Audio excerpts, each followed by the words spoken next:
안녕하세요. 저는 서울에 사는 60대 여성입니다.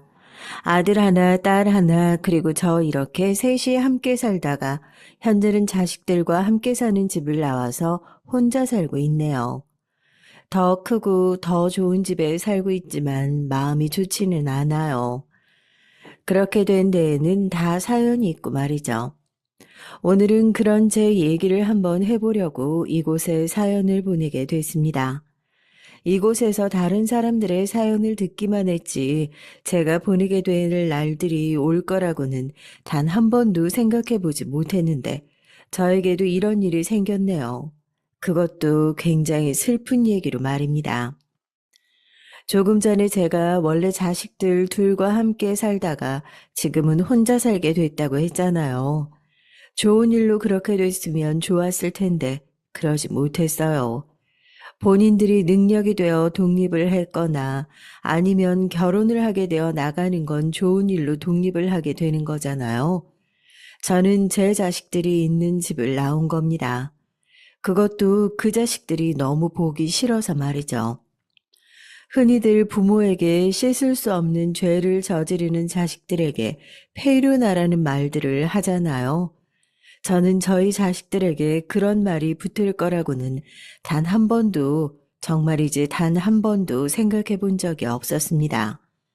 하지만 그런 일이 저에게도 일어나더라고요. 이 얘기를 하려면 제가 어떻게 살아왔는지부터 다 얘기를 해야겠네요. 어떻게 제 자식들을 키웠는지 말이죠. 저는 남편에게 버림을 받았습니다. 뭐 이렇게밖에 표현할 길이 없네요. 남편과 저는 선을 봐서 결혼을 했었죠. 당시 저희 어머니와 시어머니는 아는 사이셨거든요. 남편과 저는 둘 다 홍기가 찬 나이였고 두 분의 중매로 결혼을 하게 됐습니다. 뭐 중매로 서너 번 보고 한 결혼이니 서로에 대해서 엄청난 애정이나 마음이 있지는 않았지만 그래도 한 집에서 한 입을 덮고 살면서 서로 정이라는 게 쌓였어요. 게다가 자식도 딸 하나, 아들 하나, 이렇게 낳았으니 더 그랬고 말이죠. 원래도 남편은 그렇게까지 성실하거나 다정한 사람은 아니었지만, 그래도 최소한의 자기 몫은 하는 사람이라고 생각했습니다. 때때로 기분대로 행동하는 것 같은 느낌이 들 때나, 술을 마시고 할 말, 못할 말 구분하지 못하면서 폭언 비슷한 걸 했던 적도 있지만, 당시에 많은 남편이 하는 정도였어요. 그래서 그 정도는 다들 참고 산다고 생각했죠. 그런데 남편이 바람이 났다는 걸 어느 날 알게 됐습니다. 뭐 집에 안 들어오는 날이 잦아졌고 술에 취해 처음 들어보는 여자의 이름을 불렀던 적이 있었지만 그래도 참았어요. 남편이 바람이 난 것 같다고 주변에 고민 상담을 하면 다들 이렇게 말하던 때였거든요. 바람 한 번 안 나는 남자가 어딨어? 그런 걸로 이혼하면 대한민국에 이혼 안 한 부부가 없을 거다. 네가 혼자 애 키울 수 있는 것도 아니고 그냥 참고 살아. 맞아. 그래도 네가 조강지처야. 다들 그렇게 말했습니다. 그런 시대였어요. 그리고 저도 솔직히 겁이 나기도 했고요. 남편이 벌어다 주는 돈이 아니면 생활하기도 힘들고 저는 배운 것도 없고 할 줄 아는 것도 없는데 혼자서 어린아이 둘을 키울 엄두도 나지 않았고 말이죠. 그래서 참았습니다. 아는 척도 하지 않았어요. 하지만 그런 제 노력도 물거품이 됐습니다. 남편이 먼저 저에게 이혼을 요구했거든요. 이혼하자. 뭐? 이혼? 지금 당신 제정신이야? 애들은? 애들은 어쩌고? 애들이 뭐? 애는 나 혼자 낳았어? 그리고 양육비 주겠다잖아. 그게 문제가 아니잖아. 무슨 이혼이야? 바람은 당신이 피워놓고 적반하장도 유분수지. 이 여편 내가 남편 이혼하자고 하면 하는 거지 말이 왜 이렇게 많아? 날마다 싸웠습니다. 그리고 그 모습을 당시에 어렸던 아이들은 다 봤고 말이죠. 어리긴 했지만 그래도 다 이해하고 아는 나이였기 때문에 마음에 많이 걸렸지만 당신은 그런 걸 생각할 겨를이 없었어요. 그냥 저는 남편과 이혼하면 안 된다는 생각밖에는 없었습니다. 혼자서 두 아이를 키워낼 자신이 정말 하나도 없었어요. 바람은 남편이 피웠는데 제발 이혼만은 안 된다며 잡는 사람은 저였습니다. 지금 생각하면 그때 남편의 바짓가랑이를 붙잡고 이혼만은 안 된다며 빌었던 게 그렇게 후회가 될 수 없어요. 남편은 결국에는 저를 버리고 나갔는데 말이죠. 하지만 저는 마지막 남은 지푸라기라도 잡는 심정으로 남편에게 이혼 도장을 찍어주지 않았어요. 그게 당시에는 제가 마지막으로 할 수 있는 일이라는 생각을 했었거든요. 지금 와서 돌이켜 생각해보면 정말이지 미련했구나 하는 생각밖에는 들지 않지만 말입니다. 남편은 제가 이혼해주지 않는다는 것을 핑계로 돈 한 푼 저에게 주지 않았어요. 아마 어디까지 버티나 보자 하는 심정이었던 것 같습니다. 어린아이 둘을 남편이 주는 생활비 한 푼 없이 키워내는 건 거의 불가능에 가까웠어요. 시간이 날 때마다 일을 조금씩 하기는 했지만 그것만으로는 한계가 있었거든요. 한 2, 3년을 그렇게 버티다 도저히 버틸 수 없을 것 같아 남편에게 돈 얘기를 꺼낸 적이 있어요. 그래도 네 자식인데 네 자식이 밥 먹고 공부하고 할 돈 정도는 보내줘야 하는 거 아니냐고 말입니다. 그때 남편이 저에게 했던 말이 정말 가관이었습니다. 그러면 나랑 이혼해줘. 위자료 줄게. 돈을 빌미로 협박 아닌 협박을 하더군요. 저는 그때 이혼을 선택할 수밖에 없었습니다. 그렇게 계속 힘들게 살 수는 없었어요.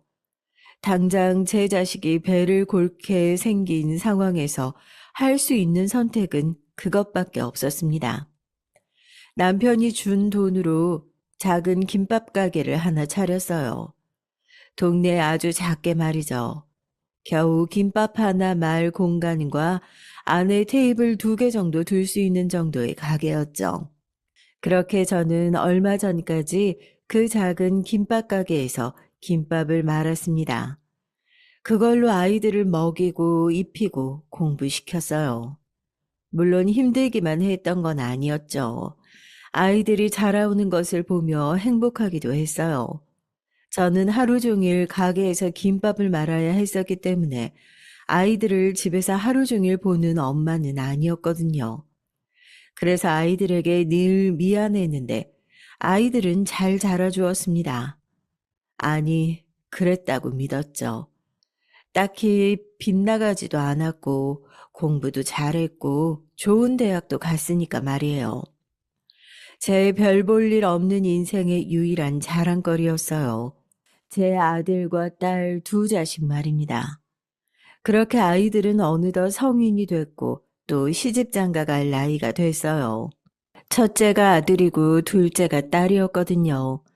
아들은 대기업에 취직을 했고 딸아이는 간호사였습니다. 둘 다 대학을 잘 나와서 취직도 잘 됐어요. 제 자랑 일만 했죠.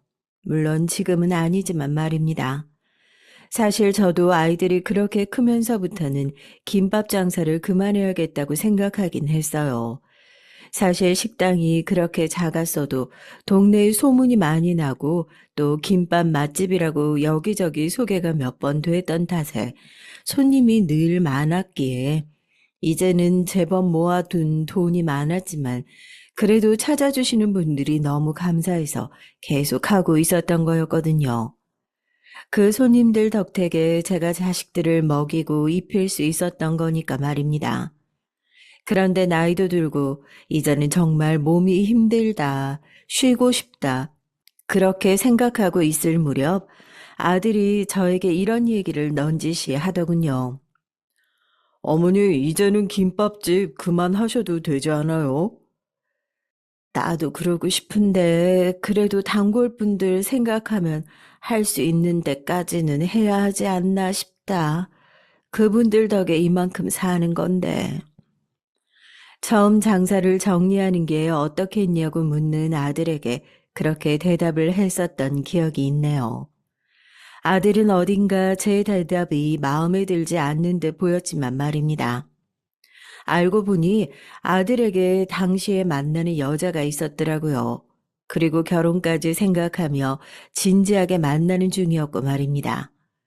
그 여자에게 어머니가 김밥 장사를 한다고 말하기가 뭐했나 보더라고요. 이건 나중에 딸아이가 해준 얘기였습니다. 사실 그럴 수도 있다고 생각은 하면서도 서운하기는 했던 것 같아요. 그래도 그 김밥 장사로 입히고 먹이고 공부시키고 했는데 말입니다. 뭐 제가 고생한 걸 알아달라는 마음은 아니었지만 그래도 감사하다는 표현을 했었으면 덜 서운했을 것 같기는 합니다. 사람이 그렇잖아요. 꼭 알아달라고 한 건 아니었지만 그래도 너무 몰라주면 서운한 뭐 그런 감정이었던 것 같습니다. 남편과는 제대로 연락 한번 하지 않고 지냈었거든요. 아이들이 이렇게 커서 만나는 사람이 있고 결혼을 할 나이가 되었는데도 자기 자식들은 궁금하지도 않나 하는 생각을 했었던 적이 있었던 것 같네요. 그러던 어느 날 이런 얘기가 들려왔습니다. 언니, 애들 지들 아빠랑 만나는 거 알아? 동생이 남편 여동생과 건너 아는 사이였거든요. 그래서 아이들 고모되는 제 전 시누이의 지인을 통해서 그런 얘기를 들었다며 저에게 얘기를 해줬던 게 기억이 납니다. 저는 당시에는 정말 생전 처음 듣는 얘기였고요. 또 아이들과 그렇게 연락을 하고 지낸다는 걸 정말 꿈에도 몰랐기 때문에 놀랐던 기억이 있습니다. 잘못 들은 거 아니야? 애들한테 그런 얘기 들은 적이 없는데. 아니야. 분명히 자기 조카들이 어쩌고 하면서 우리 애들 얘기를 했대. 언니가 한번 물어봐. 사실 궁금하기는 했어요. 남편이 먼저 찾아온 건지, 아니면 아이들이 먼저 연락한 건지, 언제부터 만난 건지, 만나서 무슨 얘기를 하는 건지, 뭐 그런 것들 말입니다. 어쨌든 이러나 저러나 친아버지고, 제가 아이들에게 자신들의 아버지를 만나지 말라고 할 권한도 없었고, 또 그럴 생각도 없었지만, 그래도 저에게 말 한마디 하지 않은 건 조금 서운하긴 하더라고요. 참고 참다가 어느 날 오랜만에 다 같이 밥을 먹을 일이 생겨서 밥을 먹다 물어봤습니다. 혹시 너네 아버지 만난 적 있니? 그런데 제 질문에 아들아이와 딸아이가 둘 다 놀라더군요. 그 놀라는 모습을 보고 단번에 알 수 있었습니다. 아, 만난 적이 있기는 하구나 하고 말이죠. 내심 아닐 수도 있었다고 생각했는데 그건 아니라 조금 놀라운 감정이 들긴 했어요. 그건 어떻게 아셨어요? 아들이 그렇게 물었습니다. 그런데 그 말투가 어딘가 묘하게 날이 서 있는 말투였어요. 마치 제가 물어보면 안 될 걸 물어본 것 같은 기분이 들었습니다. 니들 이모가 그러더구나. 니들 고모가 너희 만났다고 얘기하고 다닌다고. 제 그 말에 아이들은 잠시 뭔가를 생각하는 듯 했어요. 그러고는 둘이 눈빛을 주고받더니 저에게 말을 하더군요. 네, 몇 번 뵙긴 했어요. 니들 아빠가 먼저 연락했어? 아니, 그건 아니고. 딸아이가 뭔가 눈치를 보는 듯 저를 살피더군요. 그러고는 이내 아들이 답답한 듯 한숨을 쉬며 털어놓듯 말을 했어요. 아버지랑 같이 사시는 분이 저희에게 연락이 왔어요. 그래도 자식들인데 얼굴은 보고 살아야지 않겠냐고. 가끔 얼굴이나 보자고요. 남편과 같이 사는 사람이라면 그때 바람이 났던 그 여자였습니다. 그 두 사람은 남편이 저와 이혼을 한 뒤 호화로운 결혼식을 해가며 제 복장을 뒤집었던 적이 있었거든요. 다들 얼마 살지 못하고 헤어질 거로 생각했어요. 남편의 여성 편력이 심하기도 했지만 그 상대방 여자 쪽에서 뭐가 아쉬워서 남편을 계속 데리고 살겠냐는 말을 많이들 했었거든요. 그런 얘기가 나올 수밖에 없었던 게 남편과 재혼을 한 여자는 돈이 많았습니다. 부자였어요. 듣기로는 부모님에게 물려받은 재산으로 부동산 투기를 했는데 그게 대박이 나서 강남에 빌딩이 있다나 뭐라나 그런 얘기를 들었던 적이 있습니다. 그래서 다들 그렇게 생각한 것 같아요. 돈도 있고 능력도 있는 여자가 돈도 없고 능력도 없고 게다가 이혼남인 제 남편을 얼마나 데리고 살겠냐고 말이죠. 하지만 사람들의 예상과는 달리 그 두 사람은 지금까지 잘 살고 있다고 들었습니다. 남편이 그 여자에게는 잘하는 건지 어떤 건지 몰라도 말이죠.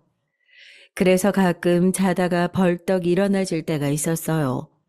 수십 년이 지나도 그 두 사람만 생각하면 갑자기 분노가 차오를 때가 있었거든요. 그랬기에 아들과 그 두 사람의 만남이 저로서는 섭섭할 수밖에 없었습니다. 뭐 그렇다고 제 감정을 아이들에게 강요할 수는 없는 노릇이었지만 말이죠. 그 여자가 먼저 연락했다고? 저도 모르게 나온 날카로운 그 말에 딸아이는 제 눈치를 보는 게 느껴졌어요. 하지만 아들아이는 너무 감정이 없이 저에게 말을 이어하더군요. 그분 입장에서는 아버지가 자식들이 보고 싶은데 눈치가 보여서 못하고 있으니까 대신 해주신 거겠죠. 물론 아이들이 저와 같은 감정을 느껴주길 바란 건 아니었습니다. 그래도 그 모습을 기억할 거예요. 남편이 저와 자신들을 어떻게 버렸는지 말이죠. 그걸 기억할 만큼의 나이이긴 했으니까요. 하지만 아무런 원망과 증오 같은 게 없어 보이더군요.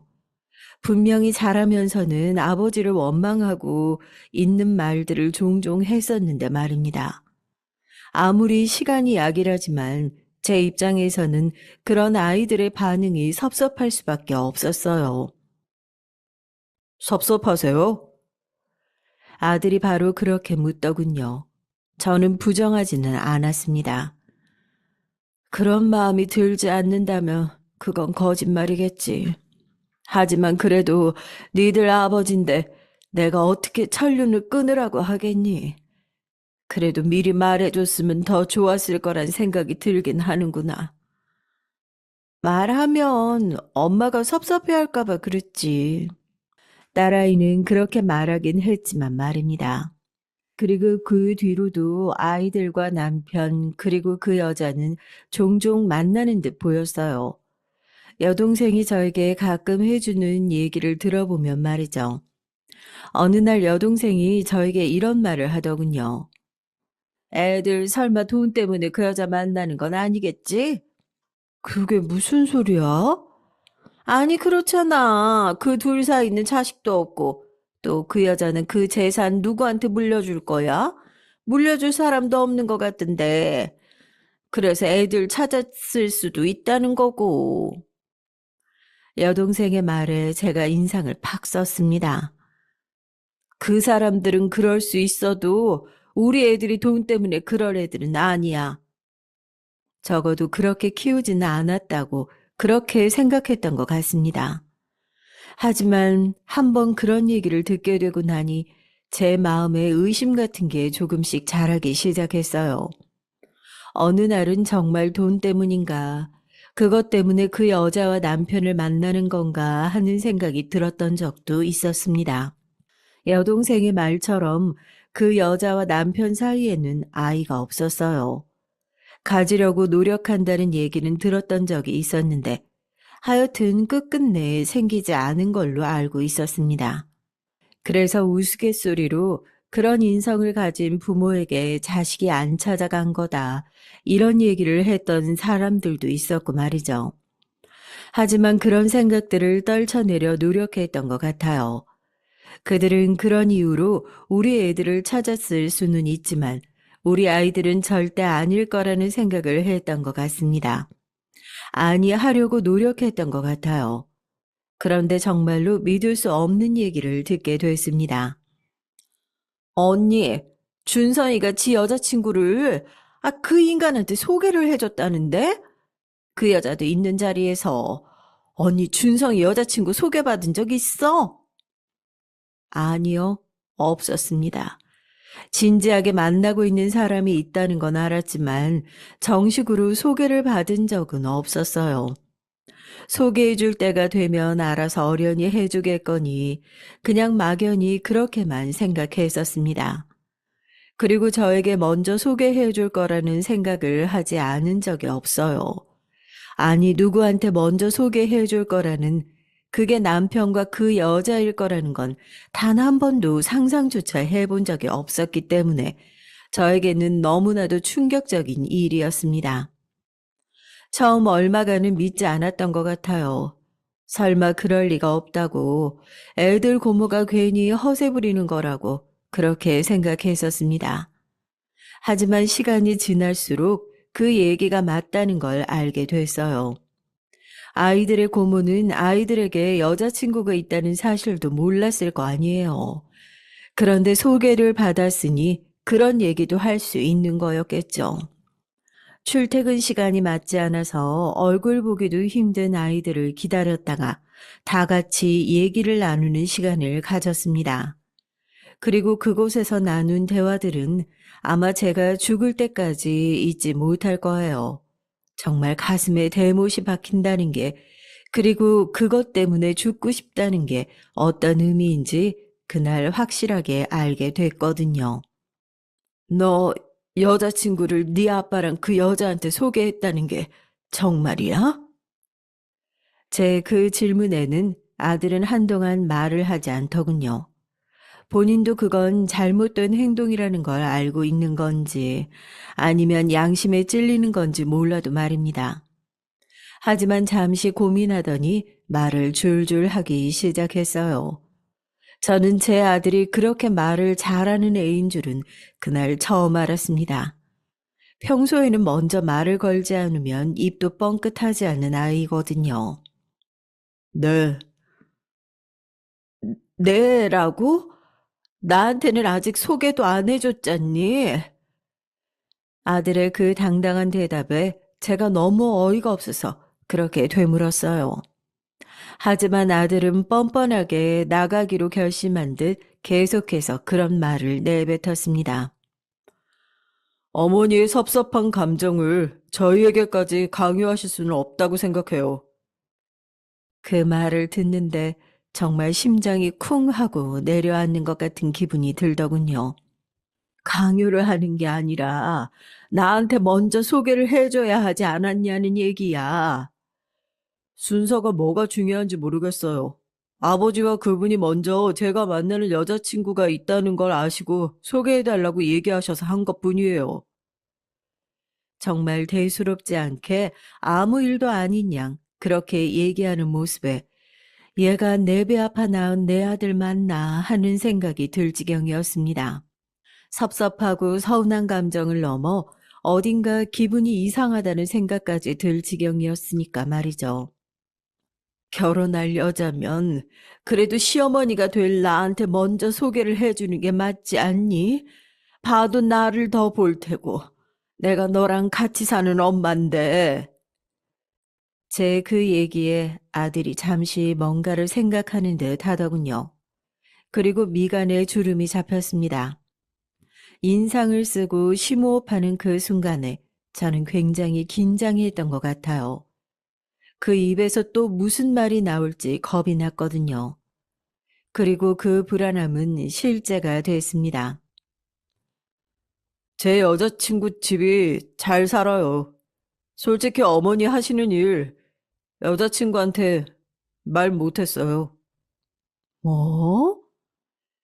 김밥 장사한다는 얘기를 쪽팔리게 어떻게 해요?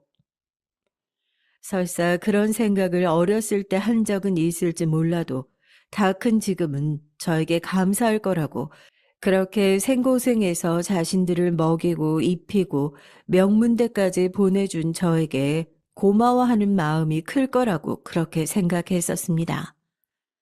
말은 하지 않아도 속으로는 다 그렇게 생각할 거라고요. 그리고 그래야 하는 게 맞는 거라고 말입니다. 그런데 저한테 쪽팔리다더군요. 아빠 없이 혼자 벌어서 아르바이트 한번 하지 않고 키웠습니다. 그런 저한테 말입니다. 쪽팔린다고? 여자친구 아버지는 대기업에서 임원까지 지내다 퇴직하셨고, 어머니는 선생님이셨어요. 그런 집안에 우리 어머니는 김밥 장사한단 말을 어떻게 합니까? 저는 그냥 아무 말도 못하고 가만히 그 말을 듣고만 있었습니다. 눈물도 나오지 않았어요. 그저 멍하더군요. 그러다 중얼거리듯 말했습니다. 그래도 언젠가는 말을 해야 할 거 아니니. 아들은 그런 제 말에 한숨을 작게 쉬더니 정말 충격적인 말을 계속해서 내뱉었어요. 아마 죽을 때까지 절대 못 잊을 겁니다. 안 할 겁니다. 뭐라고? 이미 그분이 친어머니인 줄 알고 있어요. 정말 누가 제 머리를 한 대 치고 간 것 같은 기분이 들더군요. 그 말을 들을 때의 제 기분이 그랬던 것 같아요. 이게 꿈인지 현실인지 분간이 하나도 되지 않는 뭐 그런 기분 말입니다. 네가 어떻게 그럴 수가 있니? 내가 너를 어떻게 키웠는데. 진부하지만 그런 말이 나오더군요. 저희를 위해서 희생하셨다고 하지 마세요. 그냥 낳으셨으니까 키운 거잖아요.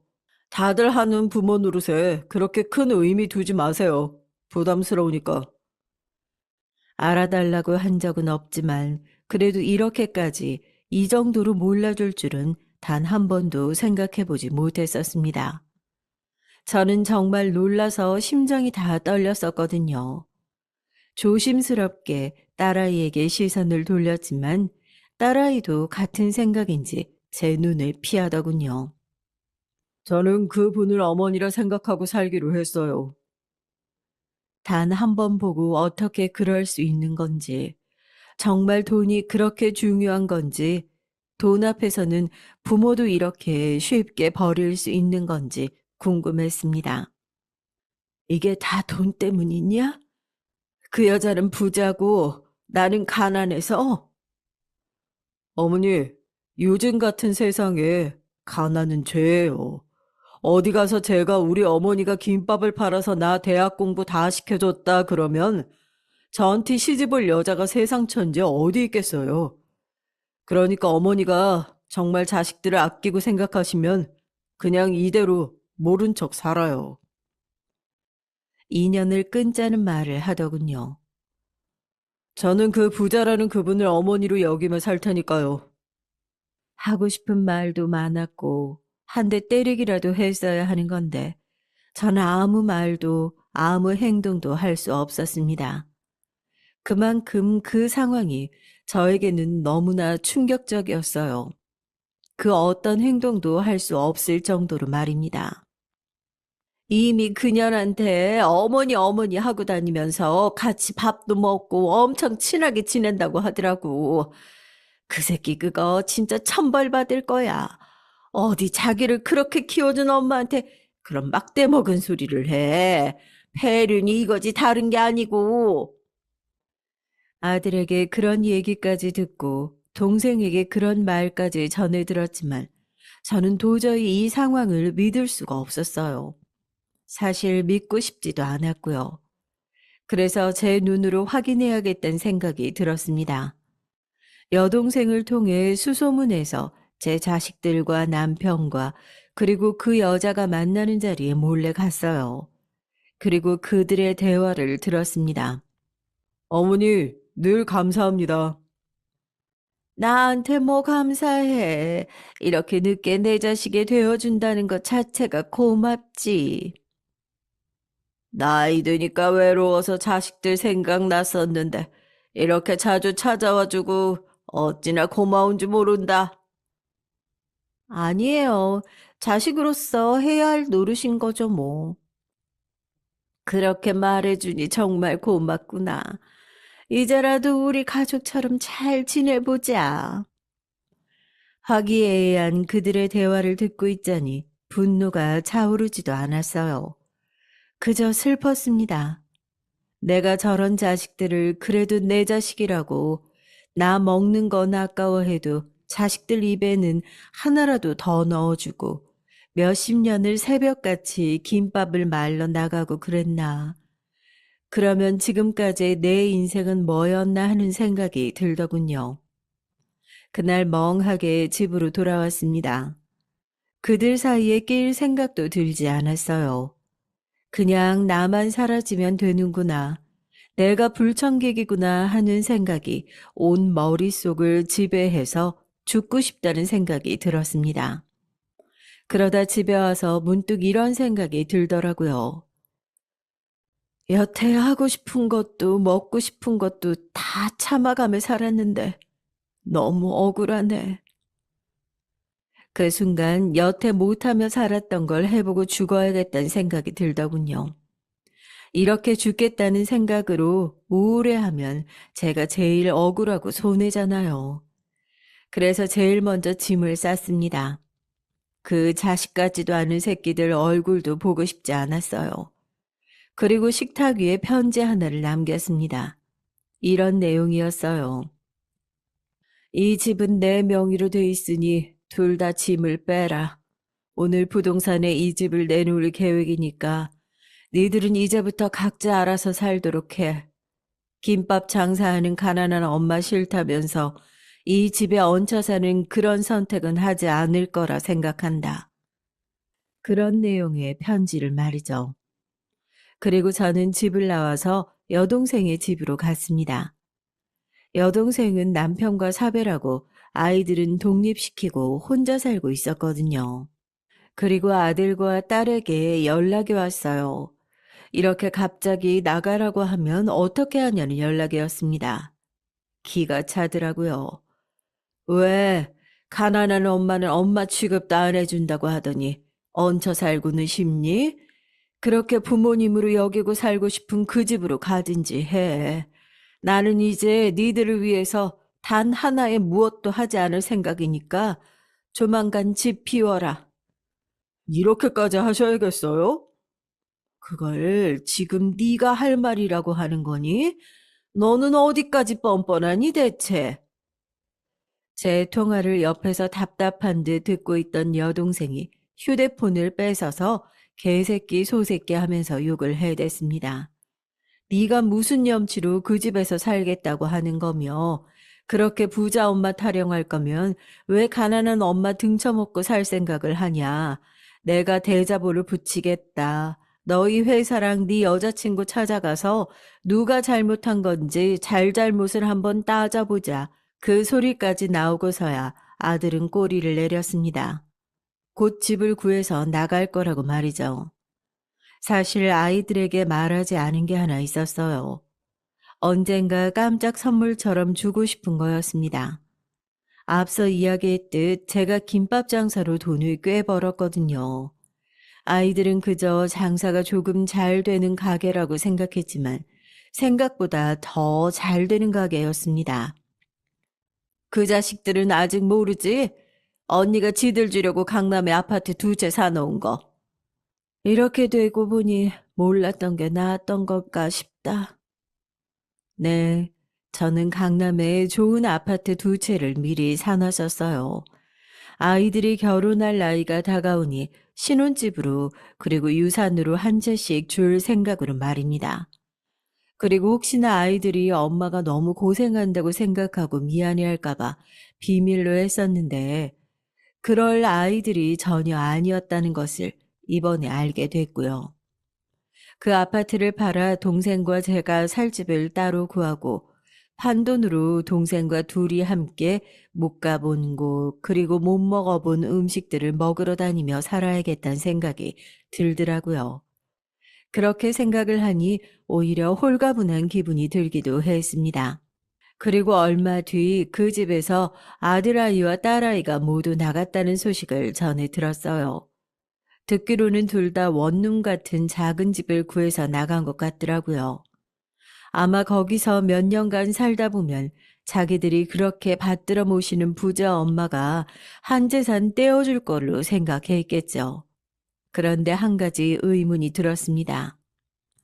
그런데 그렇게 가족처럼 잘 지내자고 자기들끼리 그 난리를 치면서 꼴값을 떨어놓고 집을 원룸에 살게 해, 둘 다? 뭐, 벌써 재산을 물려주고 할 만큼은 아니라 그런 거 아니겠니? 아무리 그래도 그놈이랑 산 세월이긴데 그놈이 좀 보태줄 수 있는 거 아니야? 여동생의 말을 듣고 보니 조금 이상하긴 했어요. 그래도 남편이 그 여자랑 한 집에서 살붙이고 산 세월이 얼만데 그 부자인 아내의 재산을 정말 단 하나도 손을 못 대는 건가 싶더라고요. 자식들이 당장 집이 없어 쫓겨나게 생겼는데 그걸 한 푼도 보태주지 않은 게 신기하기도 했습니다. 그것도 나중에 재산 물려줄 생각까지 하는 거면 더더욱 말이죠. 하지만 제 일 아니니 신경 쓰지 않았어요. 그냥 이제는 니들끼리 알아서 살아라 그런 생각을 했던 것 같습니다. 딱히 망하길 바라거나 반성하고 사과하길 바란다. 이런 마음도 들지 않았어요. 아마 그간 제가 힘들게 일을 해서 지친 것 같더라고요. 그리고 그거에 보상과 보람이라고 생각했던 자식들이 전혀 저를 생각하고 있지 않았다는 거에서 오는 허탈감도 컸고 말입니다. 그러던 어느 날이었어요. 동생이 조금 이상한 말을 하더라고요. 그 여자 그거 돈 그렇게 많은 거 아닌 것 같은데? 동생이 아무래도 그 여자와 남편 그리고 자식들이 너무 괘씸해서 다방면으로 복수를 할 수 있는 방법이 있을까를 조금 알아보고 다닌 모양이에요. 그러면서 그 여자에 대해 뒷조사를 했고 말이죠. 그런데 이상한 점이 한둘이 아니었다고 하더라고요. 아니, 그 여자가 부자라는 얘기 그저 소문일 뿐이야. 너무 실체가 없어. 그게 무슨 소리야? 결혼식도 그렇게 화려하게 했고, 또 지금 사는 집도 엄청나게 좋은 고급 아파트라며. 그 결혼식도 사실 우리가 식장만 얘기를 들은 거잖아. 그리고 그 아파트 소문이고. 다 제대로 확인된 게 없어. 아니, 그래도 그 자식이 그렇게 오래 그 여자랑 같이 사는 건 다 이유가 있는 걸 텐데. 둘이 사기치고 다닌다는 말이 있던데? 어? 아니, 그게 무슨 소리야? 사기라니? 여동생이 어디서 얘기를 들었는데 남편과 그 상간녀에게 돈을 빌려주고 받지 못한 사람들이 한둘이 아니라고 하더군요. 사업을 핑계로 돈을 빌려가지고 갚지 않는다고 말이죠. 아무래도 그 빌려간 돈으로 좋은 옷 입고 좋은 가방 들면서 남들이 보기에는 부자처럼 보이게 생활하는 것 같다고 말했습니다. 그래도 그 오랜 세월 동안 그렇게 살 수가 있다고? 원래는 무슨 도매 사업을 했고 그게 잘 풀렸던 시기가 아예 없었던 건 아닌 것 같다는데 어느 순간 그 사업도 안 하는 것 같더니 그러고 여기저기 돈을 빌리러 다닌다는 얘기가 있더라고. 원래 돈이 많고 사업하는 사람들이 망하면 과거에 씀씀이 못 고쳐서 더 빚더미 안고 그러는 거잖아. 그 얘기를 듣고 생각해 보니 저도 부자라는 말만 들었었지 자세한 건 잘 모르더라고요. 그래도 설마 하는 생각을 했던 것 같습니다. 그리고 그러던가 말던가 이제 저와는 상관이 없는 일이라는 생각도 말이죠. 그런데 그 일이 터졌습니다. 그 여자 소송 걸렸다는데? 무슨 소송? 그 여자한테 돈 빌려주고 못 받은 사람들이 단체로 소송을 걸었대. 그래서 지금 난리가 났다는데? 여동생의 말은 사실이었습니다. 그 상간녀에게 돈을 빌려주고 못 받은 사람들이 수십 명이었고 그 금액은 수십억 대였습니다. 그리고 그들에게는 정말 돈이 1원 한 푼 없이 빚밖에 없었다고 하더군요. 인제 와서 자식들 보고 싶다면서 찾아댄 것도 다 이 빚이 감당이 안 될 것 같으니까 나이 들고 갈 곳도 없어질 것 같아서 어디 비빌 구석이라도 있어야 하지 않나 하는 마음에 그랬던 거 아니야? 그랬을 수도 있겠다는 생각이 들었습니다. 그리고 제 자식들은 멍청하게 거기에 넘어간 거고 말이죠. 물론 자신들이 스스로 불러온 재앙이지만 말입니다. 저는 신경 쓰지 않기로 했어요. 이제 저는 제 자식들이라 생각하고 있지 않은 상황이었으니 말입니다. 그러던 중 딸에게 전화가 왔어요. 엄마, 그 집 팔았어?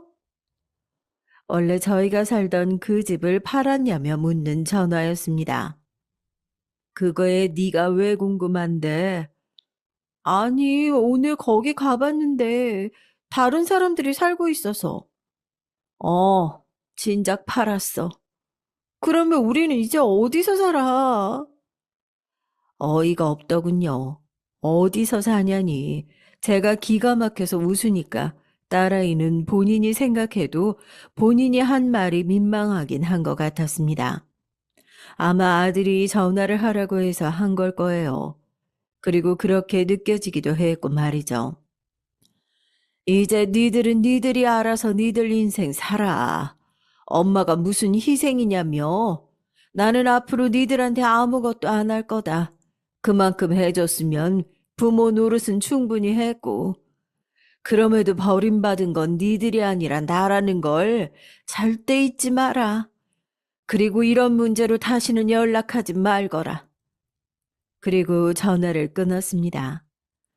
한동안은 또 연락이 없었어요. 물론 그 남편과 상간녀의 소식은 계속해서 들려오긴 했습니다. 그 둘이 날랐대. 집도 월세였다는데 거기에 옷이고 가방이고 돈 될 만한 것들을 들고 야반도주를 했대. 아니 요즘 세상에 그렇게 야반도주하면 금방 잡히는 거 모르나? 그리고 얼마 가지 않아 아들에게 연락이 왔습니다. 저는 혼자 나가기 싫었어요. 그래서 여동생과 함께 나갔습니다. 어머니. 저도 그 어머니라는 소리를 듣고 웃음이 나왔는데 여동생은 어땠겠어요? 정말이지 기가 찼을 겁니다. 헛웃음을 지으며 여동생이 이렇게 말했어요. 니들이 니들 손으로 버린 엄마한테 뭐 아쉬운 소리를 할 게 있어서 온 거야? 어? 부자 어머니 찾아서 가난한 어머니 버리고 갈 때는 언제고. 이제 그 부자 어머니가 부자가 아니라 사기꾼이라고 하니까 이렇게 아쉬운 소리를 하러 와? 어? 이모는 무슨 말씀을 그렇게 하세요? 버리다뇨. 그 말에는 제가 대답을 했습니다. 버린 게 맞지. 아니라고 할 수 있어?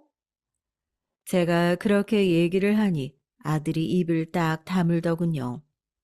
아들이 잠시 고민을 하는 듯 하더니 어렵게 입을 열었어요. 뭐 예상 가능한 얘기긴 했습니다. 저희 살던 집 매매로 아예 파신 거예요? 그게 왜 궁금한데?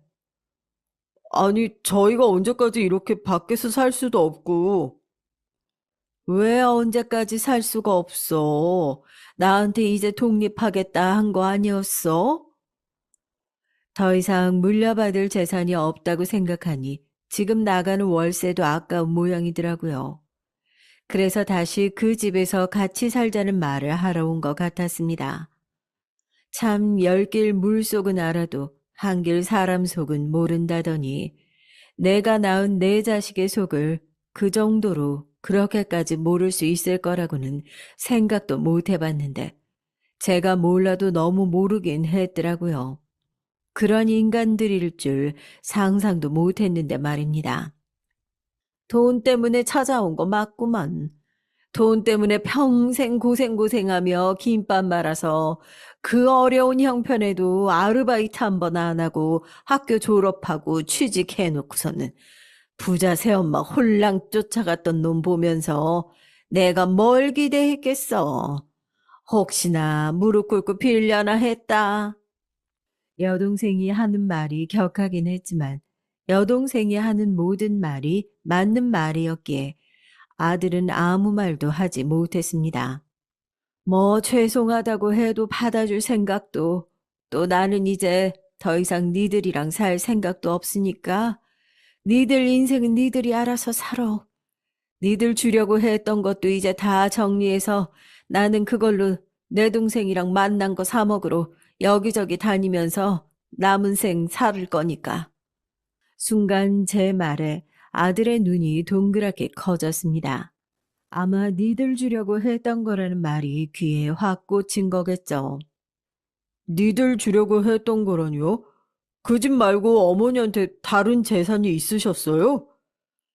아들의 그 말에 여동생이 기가 찬다는 얼굴로 웃었습니다. 있으면 왜? 이제 니들 것도 아닌데 알면 속만 뒤집어지지 않겠니?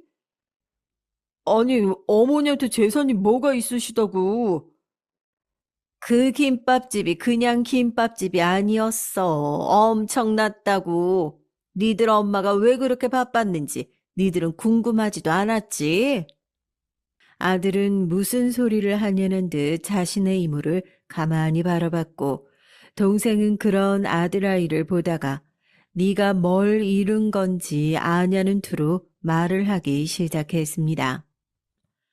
니들 엄마가 나중에 니들 결혼하면 주려고 강남에 아파트 한 채씩 사놨던 거 모르지? 그래, 그걸 알았다면 니들이 그런 짓을 못했겠지. 네? 아파트요? 아들아이는 정말 놀란 것 같았습니다. 그렇게 큰 소리로 되물은 뒤 한동안 말이 없더군요. 그러더니 저를 향해 물었습니다. 그게 정말이에요? 그랬지. 이제 다 정리했다. 그 돈으로 나 하고 싶은 거 다 하면서 살 거야. 아니, 어머니. 아들은 다급하게 저를 불렀어요. 하지만 저는 아들아이의 말을 들을 생각이 전혀 없었습니다. 얼굴을 마주보고 앉아서 그런 얘기를 나누고 있는 그 상황도 싫었거든요. 니들이 무슨 말을 해도 나는 내 돈은 단 한 푼도 너희들에게 물려줄 생각이 없어. 그 잘난 사기꾼 새엄마 잡아다가 재산 달라고 해. 뭐 물려줄 재산도 없을 것이고 있어도 다 빚이겠지만. 그렇게 얘기를 하고 멍하게 앉아있는 아들을 두고 여동생과 자리에서 일어섰습니다. 여동생은 집으로 오는 내내 아이들의 표정을 봤냐며 넋이 나가 있었다고. 이제는 땅을 치면서 평생 후회할 거라며 자신이 속이 시원하다는 듯 말하더군요. 그리고는 저에게 단호하게 말했습니다. 언니, 무슨 일 있어도 절대 다시 재산 줄 생각하면 안 돼. 절대 정신 차릴 애들 아니야. 알았지? 여동생이 그렇게 단호한 얼굴로 말하지 않아도 저는 이미 아이들에게 재산을 단 한 푼도 물려줄 생각이 없었어요. 다 부질없고 소용없다는 것도 깨닫긴 했지만 저는 정말 제 자식들에게 실망을 많이 했거든요. 아이들은 제가 하는 말이 진짜인지 아닌지 알아본 모양이었습니다. 그 만남이 있고 얼마 지나지 않아 딸아이와 둘이 집으로 찾아왔더군요. 그래도 문전박대를 할 수는 없어서 집 안으로 들였어요.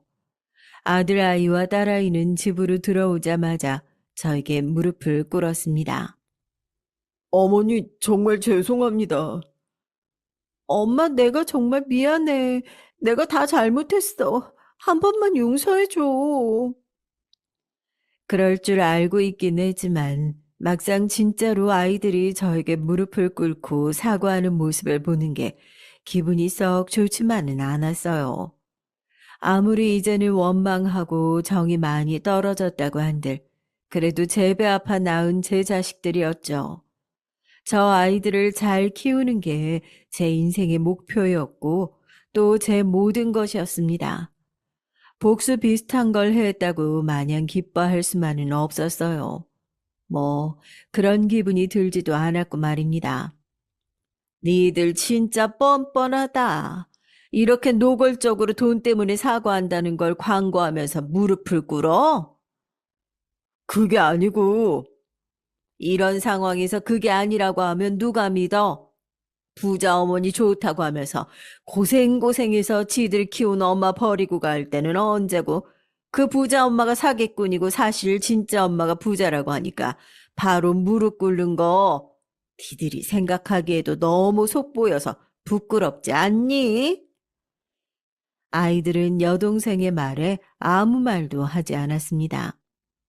물론 지들도 그래도 인간인데 찔리고 민망한 마음이 없지 않았을 거예요. 그리고 제가 단번에 용서할 거라는 생각도 안 했을 거고 말이죠. 하지만 아까웠겠죠. 그리고 자신들이 이렇게 빌면 그래도 엄만데 용서를 해줄 거라고 생각을 했을 거고 말입니다. 이렇게 빌면 그래도 나는 용서해 줄 거라고 생각했겠지. 니들은 그러니까 이렇게 막무가내로 와서 무릎부터 꿇는 거겠지. 그런 제 말에 아들과 딸이 저를 바라봤습니다. 저는 계속해서 말을 이어갔어요. 하지만 난 그러지 않을 생각이다. 너희는 단순히 가난한 엄마를 버리고 부자 엄마한테 간 게 아니야. 내가 살아온 모든 세월을 부정한 거다.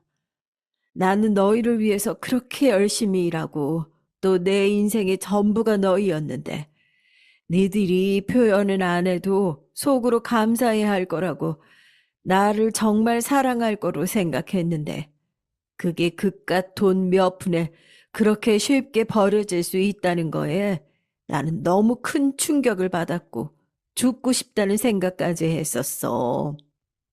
그런 제 말에 딸아이는 고개를 푹 숙이더군요. 난 정말 그간 누리지 못했던 내 인생을 누리면서 살 거다. 나한테 자식이 없다고 생각하고 내가 하고 싶은 것만 하면서 말이다. 그러니까 더 이상 찾아오지 말거라.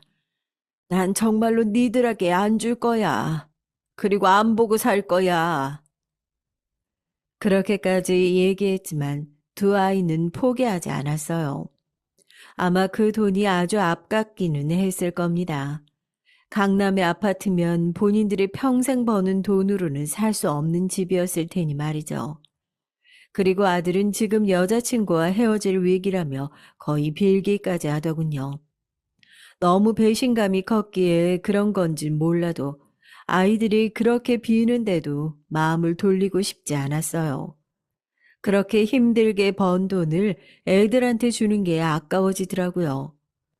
그래서 아이들이 그렇게 나와도 제 마음이 흔들리지 않았던 것 같습니다. 물론 그 뒤로 아들아이와 딸아이는 번갈아 가며 저를 찾아와 빌었어요. 나중에 알게 된 사실인데 아들은 여자친구에게 거짓말을 했다는 이유로 차였다고 하더라고요. 친엄마를 돈이 없다는 이유로 부끄러워하는 사람과는 결혼을 할 수 없다는 이유로 말이죠. 다 자기가 만든 불행인 거죠, 뭐. 아마 아이들은 속으로 그래도 결국은 어머니가 자신들에게 재산을 물려주시겠지. 그런 생각을 하고 있을 겁니다. 그리고 그러니까 그렇게 계속 찾아오는 걸 테고 말이죠. 하지만 저는 정말 그럴 생각이 없었거든요. 어디에다가 기부를 하면 했지 말입니다. 하지만 사람의 마음이라는 게 그렇잖아요. 그래도 내 배 아파 낳은, 내 속으로 낳은 내 자식인데 언젠가는 마음이 풀릴 수도 있는 거 아니겠어요? 그리고 제가 느끼기에 저는 그렇게 모진 사람이 아니기도 했고 말입니다. 언니는 결국 줄 것 같아. 아니라니까. 저러고 쟤들이 자꾸 빌어봐. 언니가 솔직히 그간 그렇게 열심히 살아온 이유가 되는 애들인데 결국엔 용서할 수밖에 없을걸. 이런 얘기를 듣기도 했고 말이죠. 이곳에 사연을 보내게 됐습니다. 제가 하고 싶은 말은 저는 정말로 아이들에게 재산을 주고 싶지 않거든요. 그런데 그게 맞는 건지도 이젠 잘 모르겠고요. 그리고 주지 않으려면 어떻게 해야 하는지, 어디 멀리 얼굴을 자주 볼 수 없는 곳으로 가야 하나, 이런 생각도 하고 말입니다. 정말 별별 생각이 다 드는 요즘이거든요. 그래서 여러분들이라면 어떻게 하셨을 건지 궁금해서 이곳에 사연을 보내게 됐습니다. 누군가는 저에게 그래도 자식인데 어떻게 한 푼도 안 줄 수 있냐, 너무 모질고 정이 없는 게 아니냐고 말씀을 하실 수도 있고, 누군가는 마음이 너무 약하다, 벌써 반은 넘어갔네 하시는 분도 있을 수도 있을 것 같습니다. 뭐든 정답은 없는 것 같아요.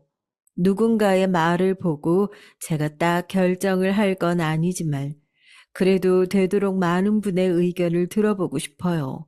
부모를 버린 자식들이 용서를 구하면 그걸 들어줘야 하는 건지 하는 건 말입니다. 요즘 마음이 참 복잡하거든요. 누군가의 얘기를 들으면 조금 괜찮아지지 않을까 싶어서 말이죠. 이렇게 모든 얘기를 다 하고 보니까 제 인생도 참 기구했고 고생이 많았다는 생각이 드네요. 그리고 조금 서러워지기도 했습니다. 남편에게 버림받고 자식들에게까지 버림받은 저 자신이 말이죠. 이런 팔자가 있는 건지 별별 생각이 다 들거든요. 제 한스러운 심정을 얘기로 길게 풀다 보니 너무 사연이 길어진 것 같네요. 요즘 날씨는 따뜻해지고 있는 것 같은데 미세먼지가 많아서 날이 흐린 것 같은 느낌이 들더라고요. 이럴 때 더 건강을 조심해야 한다고 들었는데 이 사연을 들으시는 모든 분이 꼭 조심하시고 건강하시길 바랍니다. 그러면 이제 그만 사연을 줄일게요. 감사합니다. 안녕하세요. 저는 최근에 칠순을 간 넘긴 여자입니다. 저는 과부예요. 혼자 된 지 벌써 40년 가까이 되어 가다 보니 이제는 남편이 있었는지조차 가물가물하네요. 32이라는 창창한 나이에 혼자가 되어 어린 아들과 둘만 남겨져서 앞으로 어떻게 살아야 하나 막막하기만 했어요. 부모 둘이 자식을 키워도 힘든 마당에 아비도 없이 아들을 어찌 키울까 싶어서요. 그래도 저는 다른 과부들보다는 낫다면 나은 팔자였습니다. 그나마 먹고 살 걱정은 하지 않아도 됐거든요. 죽은 남편이 재산은 많은 사람이었습니다. 지금 와 생각해보면 재산이라도 보고 시집 온 게 다행이다 싶어요.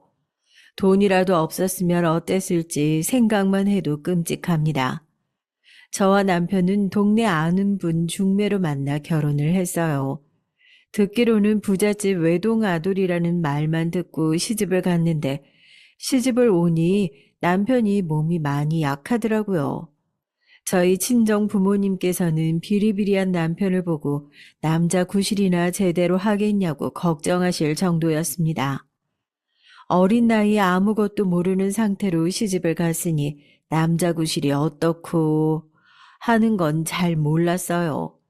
그런데 남편이라는 사람이 매일 몸이 아파서 누워만 있고 병원에 데리고 다녀야 하니 제가 마누라인지 간병인인지 모르겠더라고요. 내 아들 옆에서 잘 돌보고 아들 하나만 순풍 낳아주면 내가 너한테 우리가 가진 거 다 줄게. 옆에서 보기에도 제가 힘들어하는 것처럼 보였는지 시어머니는 단단히 저를 단속하셨습니다. 제가 도망이라도 갈 것 같은지 잠깐 외출만 해도 어딜 가냐고 그렇게 물으셨어요. 아마 그래서였나 봐요. 시부모님께서는 제가 결혼하고 나서 얼마 되지 않아 사시던 한옥을 남편에게 증여를 해줬습니다. 시부모님에게는 자식이 남편뿐이었거든요.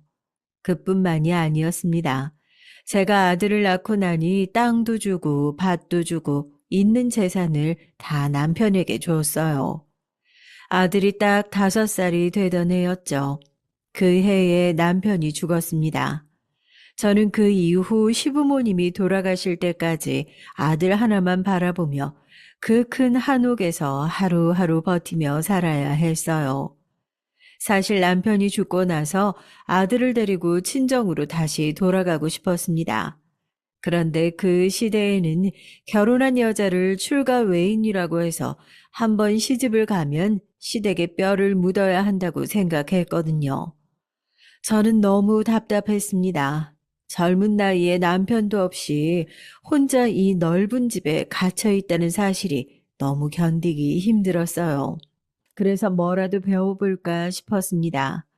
그래서 전부터 관심이 있었던 부동산에 대해 공부를 좀 해볼까 싶었죠. 그때쯤 막 부동산 중개 시험이 생겼을 때라 자격증만 따면 부동산을 할 수 있다고 하더라고요. 이제 남편도 없는데 저도 제 힘으로 뭔가 해보고 싶었습니다. 공부? 과부가 무슨 공부를 한다고 그래? 우리 죽으면 이 많은 재산이 다 네 건데 돈은 벌어서 뭐 해? 딴 생각 말고 시부모 수발이나 잘 들어. 그래, 남편 죽자마자 네가 나가서 돈 번다 그러면 동네 사람들이 뭐라고 생각하겠냐? 우리가 너 나가서 돈 벌어오라고 시켰다고 하지 않겠어? 시부모님은 사사건건 제가 하겠다는 일은 다 허락해주지 않으셨어요.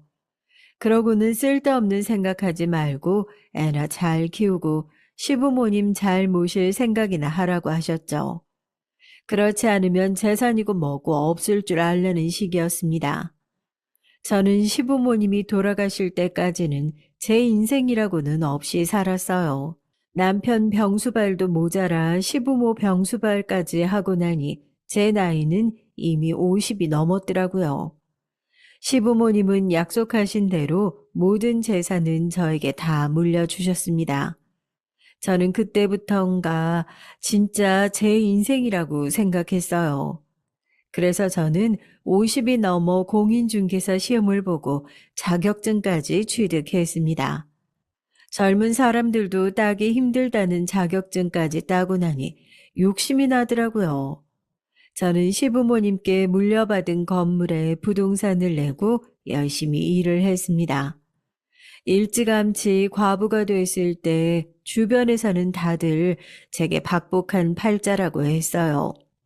여자가 얼마나 팔자가 세면 남편을 잡아먹었냐는 소리까지 들었습니다.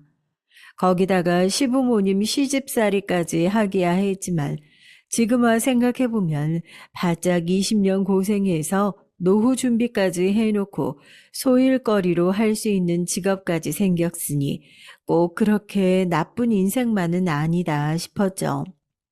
이제 아들만 좋은 여자 만나서 장가도 가고 행복하게 가정 만들어 사는 모습만 보면 이제 제 할 일은 다 했다 싶었습니다. 그런데 제가 욕심이 과했던 걸까요? 제 마음에 드는 며느리를 얻기란 쉬운 일이 아니었어요. 아들이 결혼하겠다고 데려온 예비 며느리는 처음부터 마음에 들지 않았습니다. 아주 제 아들을 머슴 부리듯이 하는 것 같더라고요. 같은 회사도 아니고 회사가 거리가 있는데도 출퇴근을 제 아들이 시켜주고 있었습니다. 아니, 걔는 어린애도 아닌데 차가 없으면 지하철 타고 다니면 되고, 지하철이 없으면 버스 타면 되지. 너도 아침 출근하느라 힘든데 꼭 그렇게 새벽같이 나가서 데려다 줘야겠니? 매일 높은 구두 신고 사람 많은 지하철 타고 출근하는 게 너무 안쓰럽더라고요.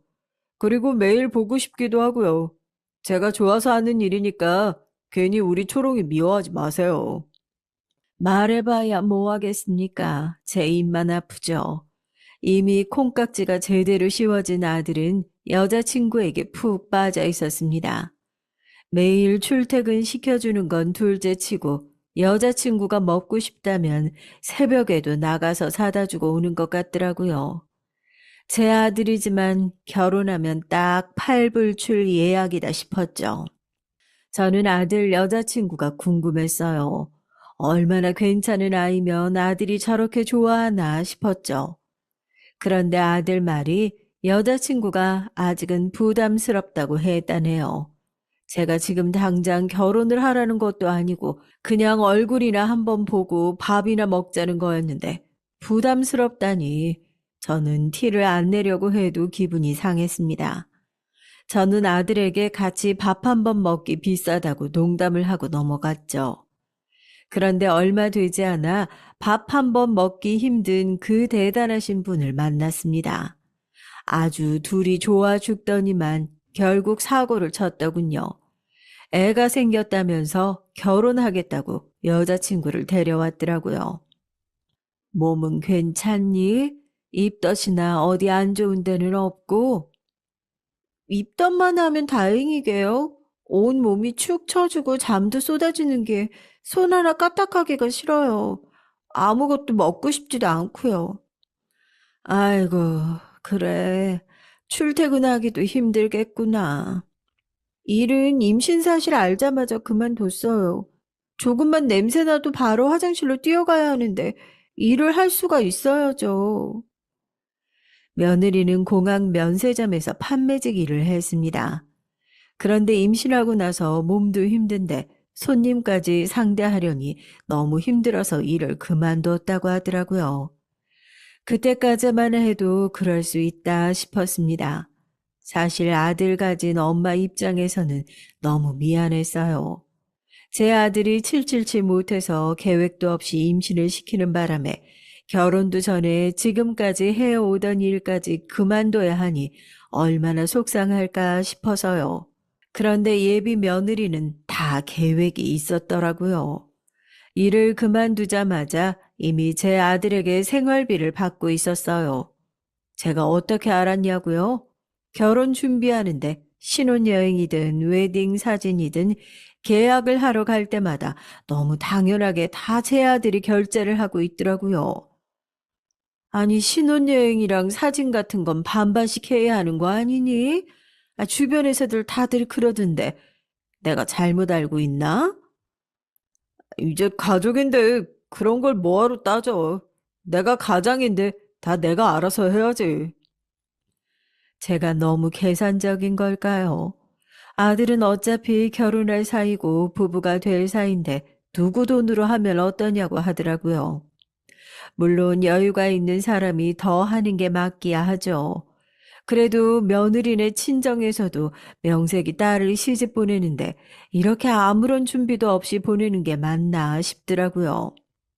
그런데 상견례 날 사돈을 만나고 나니 왜 그런지 알겠더군요.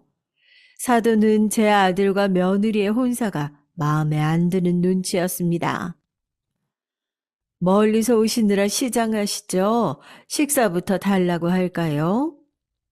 이 서방이 결혼도 전에 임신부터 시키길래 도대체 누굴 닮아서 그렇게 성격이 급한가 했더니만 사돈을 꼭 빼닮았나 봅니다. 성격이 급하시네요. 아유, 저는 식사 시간이 지나서 시장하실까 봐 그런 건데 제가 너무 급했나 보네요. 그럼 결혼 준비에 대해서 먼저 얘기를 좀 나눌까요? 제 아들에게 들으셨겠지만 상황이 좀 꼬여서 2년만 저랑 살다가 신혼집으로 나가면 될 것 같습니다. 사돈은 욕심이 참 많으시네요. 아니, 잠깐 새에 며느리도 생기고 손주도 생겼는데 거기다가 며느리까지 데리고 사시겠다고 하시고 이렇게 급하게 아들을 결혼시킬 줄을 모르고 제가 얼마 전에 가지고 있던 아파트를 전세를 줬거든요. 그래서 본의 아니게 그렇게 돼버렸습니다. 저도 아기도 태어나니까 사돈댁에 들어가 살아도 된다고 했는데 아무래도 아들 직장이랑 거리가 너무 멀어서 힘들 것 같다고 하더라고요. 듣기로는 물려받을 재산도 많으시다던데 아파트 전세 주셨으면 더 좋은 집으로 하나 사주시면 되잖아요. 그럴 생각 없이 그냥 애들 데리고 살고 싶어서 그러시는 거면 말은 바로 하셔야죠. 이래서 이런 얘기는 남자들끼리 해야 하는 건데 바깥 사돈이 안 계시니 이거 참. 저는 워낙 시집살이도 오래 해본 사람이라 절대 며느리랑은 같이 살 생각이 없었습니다. 아무리 잘해줘도 내 부모랑 살아도 힘든데 남이랑 산다는 게 쉬운 일이 아니라는 걸 누구보다 잘 알고 있었으니까요. 그런데 정말 상황이 그랬어요. 며느리가 배가 나오기 전에 어떻게든 식을 올리겠다고 하니 지금 당장 신혼살림을 준비해야 하는데 전세 준 아파트를 놔두고 새 집을 사겠다고 땅이며 부동산을 지금 당장 내놓고 판다는 건 시간이 여의치 않았죠. 그렇다고 부동산이 있는 상가 건물에 살게 할 수도 없고 제가 현금을 그 정도로 가지고 있지도 않았고요. 저도 나름대로 고민 끝에 아들과 상의한 내용이었습니다. 며느리를 위해 제가 살고 있던 한옥도 현대식으로 인테리어를 하고 있는 중이었고요. 최대한 며느라기가 불편하지 않게 해주려고요. 그런데 바깥사돈이 저렇게 말을 하니 좀 섭섭하더라고요. 죽은 남편 얘기까지 끄집어내니 말입니다. 사실 그 부분도 걸려요. 요즘은 외아들의 홀어머니면 최악의 조건인 거요. 딸이 그런 집에 시집 간다고 하면 다들 도시락 싸들고 말린다고 하던데. 아유, 정말 임신까지 했으니 반대도 못하겠고 속상하네요. 저도 사돈을 이해해보려 노력했습니다. 물론 제가 딸이 없으니 그 마음 다 헤아릴 수야 없겠죠. 금이야 오기야 키운 딸내미가 결혼도 하기 전에 임신했으니 얼마나 속이 상할까 싶었습니다.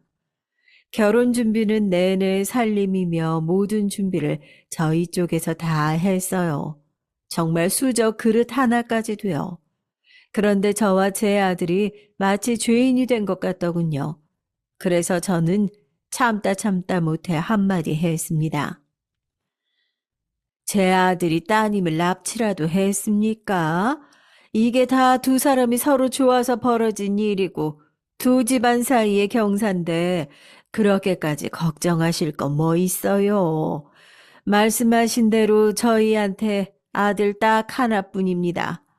제가 죽으면 제 재산 다 제 아들 건데 그거 생각하면 며느리 입장에서도 좋은 거 아닌가요? 제 말에 사돈들은 찍소리 안 하더군요. 저도 저희 시부모님들께 들은 말 중에 가장 상서였던 말을 그대로 써먹게 되는 날이 올 줄은 몰랐네요. 우여곡절 끝에 제 아들은 결혼을 했어요. 아들은 아침마다 출근하고 저는 점심때쯤 부동산에 나가기 때문에 대부분의 시간을 며느리는 혼자 집에서 지냈죠. 저는 혹여나 임신한 몸으로 집안일이라도 하다가 몸에 물이라도 갈까 싶어 오전에 몇 시간 집안일을 도와주시는 분까지 고용을 했습니다. 며느리가 괜히 시어머니랑 산다고 제대로 쉬지도 못하고 이것저것 신경 쓸까 봐서요. 그런데 괜한 걱정이었어요. 며느리는 아주 부잣집 사모님 놀이에 푹 빠져 있었습니다. 집안일을 해주시는 분이 2번이나 그만두셨어요. 도저히 우리 집 일을 못하겠다고요. 저는 고작 3, 4시간인데 왜들 그렇게 금방 그만둔다고 하나 이유를 몰랐습니다. 집안 청소, 빨래, 그리고 며느라기 점심이랑 저녁거리만 챙기면 되는 일이었거든요. 그런데 3번째 오신 분에 의해 이유를 알았습니다. 3번째로 오신 분이 아주 단단히 화가 나셨는지 저에게까지 전화를 했더라고요. 내가 더럽고 치사해서도 웬만하면 고용한 분한테 전화까지는 안 하거든요. 그런데요, 사모님 며느리 그거 아주 문제 많아요. 나중에 아들 뺏기고 후회하기 싫으시면 지금이라도 며느리 내치시는 게 맞겠네요. 여사님, 저희 며느리가 뭘 그렇게 기분 상하게 했는지 모르지만 아무리 그래도 말씀이 지나치시네요. 제 며느라기가 뭘 그렇게 잘못했다고 악담을 하고 그러세요. 지금이야 손주까지 베고 있으니 모르시겠지만 제 말 명심하세요. 사모님 재산까지 다 털어먹을 애라고요. 저는 그때까지만 해도 별일 아니라고 생각했습니다. 연세 있으신 분들이 남의 집 일하러 왔는데 젊은 세댁이 있으니 괜히 일해주기 싫어 그러나 싶었죠. 그래서 파출부를 보내주는 회사에 미리 부탁을 좀 했습니다. 좀 젊고 싹싹한 분으로 보내달라고요. 대신 다른 분들보다 0.5배의 비용도 더 주겠다고요. 제가 잘못 생각하고 있었더군요. 지금까지 왜 파출부 여사분들이 그렇게 그만뒀는지 알게 됐습니다. 제가 집 근처에서 점심 약속이 있었는데 그게 취소가 돼서 집으로 갔어요. 며느리랑 맛있는 거나 먹으러 갈까 싶어서요. 그런데 며느리의 고함 소리가 문 밖까지 나더군요. 아줌마, 젊은 사람이 왜 그렇게 굶떠요? 아직도 1층 청소도 못 끝내고 있으면 어떡해요? 죄송해요. 집이 워낙 넓어서 시간이 좀 걸리네요. 금방 끝내겠습니다. 암튼 일은 더럽게 못하면서 말은 참 많아요. 나 지금 너무 배고파요. 얼른 상부터 차려요. 알겠습니다. 김치찌개 좋아하신다고 해서 아까 끓여놨는데 간 좀 봐주시겠어요? 아우, 이렇게 짠 걸 지금 나보고 먹으라고 만든 거예요? 이 아줌마 뭐 하나 잘하는 게 없네. 쾅쨍그랑 저는 제 눈으로 보고도 믿기지가 않았어요. 며느리가 글쎄 김치찌개는 짜네 어쩌네 하더니만 그대로 냄비를 싱크대에 던져버리더라고요. 다 버리라고요. 예, 세아가 너 지금 뭐 하는 거니? 아니 너보다 훨씬 연세도 많은 분한테 그렇게 행동을 하면 어떡해?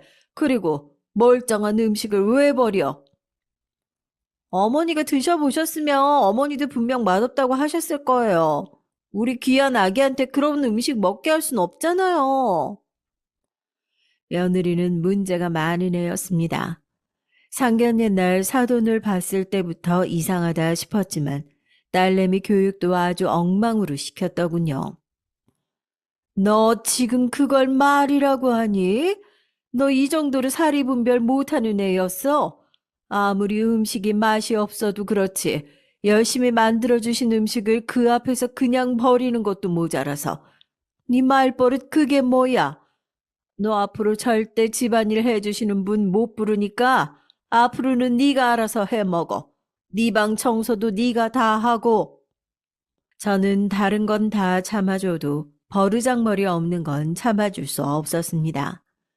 그날은 저도 일하러 가야 해서 그 정도로 하고 나왔지만 다시 한번 그 일에 대해 며느리와 이야기를 해야겠다고 생각했어요. 그런데 그날 밤 아들이 화가 잔뜩 나서는 제 방에 찾아왔더라고요. 막 씩씩거리면서요. 엄마, 우리 초롱이한테 막 소리 질렀어? 그리고 이제 파출부 아줌마도 안 불러준다고 했다며. 그래, 안 그래도 너랑 얘기해야겠다 싶었는데 너는 도대체 어디서 저런 되먹지 않은 애를 만난 거야? 애가 얼마나 배워먹은 게 없으면 어떻게 겁도 없이 어른한테 그런 짓을 해? 엄만 누구 편이야? 이제 가족이 됐으면 당연히 며느리 편을 들어줘야지. 생판 모르는 남 얘기만 듣고 며느리한테 소리까지 지르면 어떡해? 우리 초롱이 막 울잖아. 자기가 잘못했냐고. 여보, 그만해. 내가 잘못했지 뭐. 어머니한테 그러지 마. 저는 기가 차서 말문이 막혔습니다. 며느리는 정말 눈물 콧물까지 쏟으며 제 방으로 자기 남편을 말리러 따라 들어왔더군요. 이 날까지 살다 보면 딱 보이는 게 있죠. 며느리는 보통이 아니었습니다. 아까 파출부 아줌마 앞에서의 모습이 본 모습이었어요. 지금 아들 앞에서의 모습은 제 아들을 꼬신 거였습니다. 제 아들은 며느리가 안쓰러워 어쩔 줄 몰라 했어요. 저를 막 흘겨보기까지 하더군요. 제가 너무 한다면서요. 오늘 일은 새아가가 아무리 잘못했다고 얘기를 해도 그냥 넘어갈 수가 없어.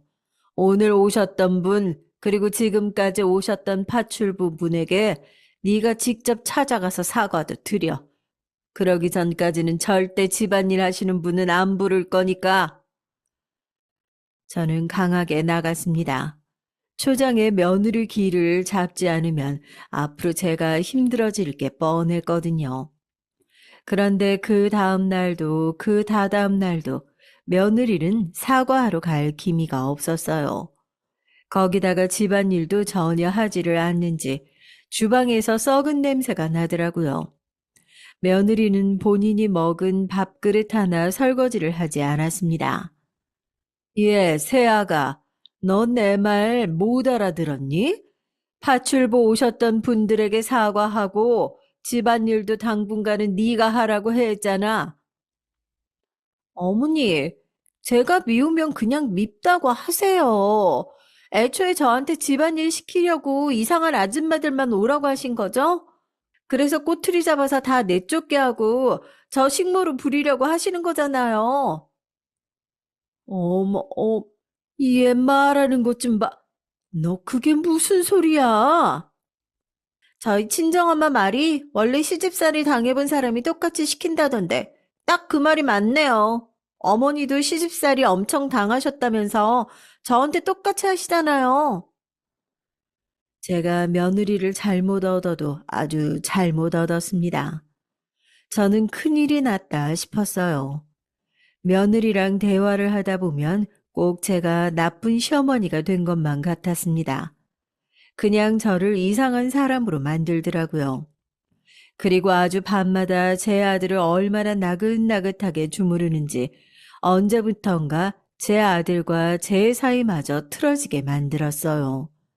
제가 며느리를 아주 시집살이 시키는 것처럼 매일 일러 바치는 것 같더라고요. 제가 국을 끓여 놓으라고 했다는 둥, 청소가 이게 뭐냐고 구박을 했다는 둥, 하지도 않는 말을 했다고 지어내면서까지 말했나 보더라고요. 엄마, 난 정말 엄마가 이럴 줄 몰랐어. 옛날에 할머니, 할아버지한테 엄청 구박받았다고 서러웠다고 하더니만 어쩜 그렇게 똑같이 굴어? 우리 초롱이 그만 괴롭혀. 자꾸 그러면 나 처갓집으로 가버릴 거야. 며느리의 목적이 이거였을까요? 저와 아들 사이를 찢어놓고 친정으로 가버리는 거요. 저는 이제는 며느리가 무서웠습니다. 얘가 도대체 제 아들한테 무슨 소리를 할까 싶어서요. 말해봐야 제 얼굴에 침 뱉기니 누구한테 하소연도 못하고 속만 바짝바짝 탔습니다. 며느리와 사는 동안 저는 아주 10년은 늙은 것 같았어요. 아파트 세입자 전세 기간이 끝나자마자 불이 나게 아들 며느리를 들여보냈습니다. 제 사정을 모르는 주변 사람들은 다들 첫째 손주도 태어난 지 얼마 안 됐는데 아쉽지 않냐고 했지만 저는 하루라도 빨리 며느리가 나가주길 바랐어요. 따로 떨어져서 사니 그래도 부딪힐 일은 없더군요. 물론 얼굴 보기도 힘들었지만요. 집에서 나가니 명절 생일 아니고서는 집에 한 번을 안 오더군요. 손주가 너무 보고 싶었지만 꾹 참았습니다. 또 괜한 얘기를 꺼냈다가 며느리랑 신랑이 하고 싶지 않았거든요. 어느새 시간이 흘러 둘째 손주도 태어났어요. 둘 다 아들이었는데 너무 귀여운 게 손주들이 다 제 아들을 빼다 박았더라고요. 결혼하고 나서는 매일 우리 초롱이 초롱이 하는 게 좀 얄밉기도 했지만 그래도 손주들을 보고 있으면 옛날 생각도 나면서 아들 며느리에게 고맙기도 했습니다. 손주들을 위해서라면 제가 뭐든지 다 해줬어요. 며느리 말이 요즘은 유치원부터도 다 급이 다르고 교육에 돈을 좀 써야 한다고 하더군요. 요즘은 엄마들끼리 농담으로 엄마의 정보력과 아빠의 무관심, 시아버지의 돈이 있어야 자식들 의사도 만들고 판검사도 만든대요. 며느리 말에 다 동의할 수는 없었지만 그래도 손주들에게 좋은 일이라면 도와주는 게 맞는다고 생각했죠. 그래서 저는 손주들 교육에 있어서 제가 해줄 수 있는 한 힘껏 도와줬습니다. 동네에서 제일 좋다는 영어 유치원에도 보내고 학교도 사립으로 보냈어요. 학비가 어마어마했지만 그래도 손주들이 좋아하고 공부도 곧잘 한다고 하니 뿌듯했습니다. 그런데 어느 날이었어요. 아들이 웬일로 점심시간에 부동산으로 찾아왔더군요. 그러면서 다짜고짜 제게 좀 도와달라고 하더라고요. 엄마, 우리 아파트 경매에 넘어가게 생겼어. 나 어떡해? 엄마가 좀 도와줘. 아니, 그게 무슨 소리야? 아파트가 경매에 왜 넘어가? 저는 아들 말이 무슨 말인가 싶었습니다. 멀쩡하게 제가 가지고 있던 아파트를 아들 앞으로 명의 이전까지 해줬는데 갑자기 무슨 말인가 싶었죠. 그런데 아들 녀석이 무슨 이유에선지 집 담보로 대출을 받았답니다. 그런데 상황이 좋지 않아 계속 이자가 밀려 얼마 전에 은행에서 연락이 왔다네요. 밀린 이자를 다 갚지 않으면 경매 전환할 거라고요. 저는 말도 안 되는 이 상황에 어이가 없어서 뒤로 목을 잡고 말았죠. 평범한 월급쟁이가 집을 담보로 갑자기 왜 대출을 받았나 싶어서요. 거기다가 이자도 못 낼 정도로 생활하기 힘든지 전혀 몰랐어요. 아니 결혼하면서 집에 차에 내가 다 해줬고 네 회사 연봉 정도면 네 식구들 충분히 먹고 살 만한데 도대체 어쩌다가 대출까지 받은 거야? 너 어디서 사기당했어? 아니면 엄마 모르게 도박이라도 하는 거야?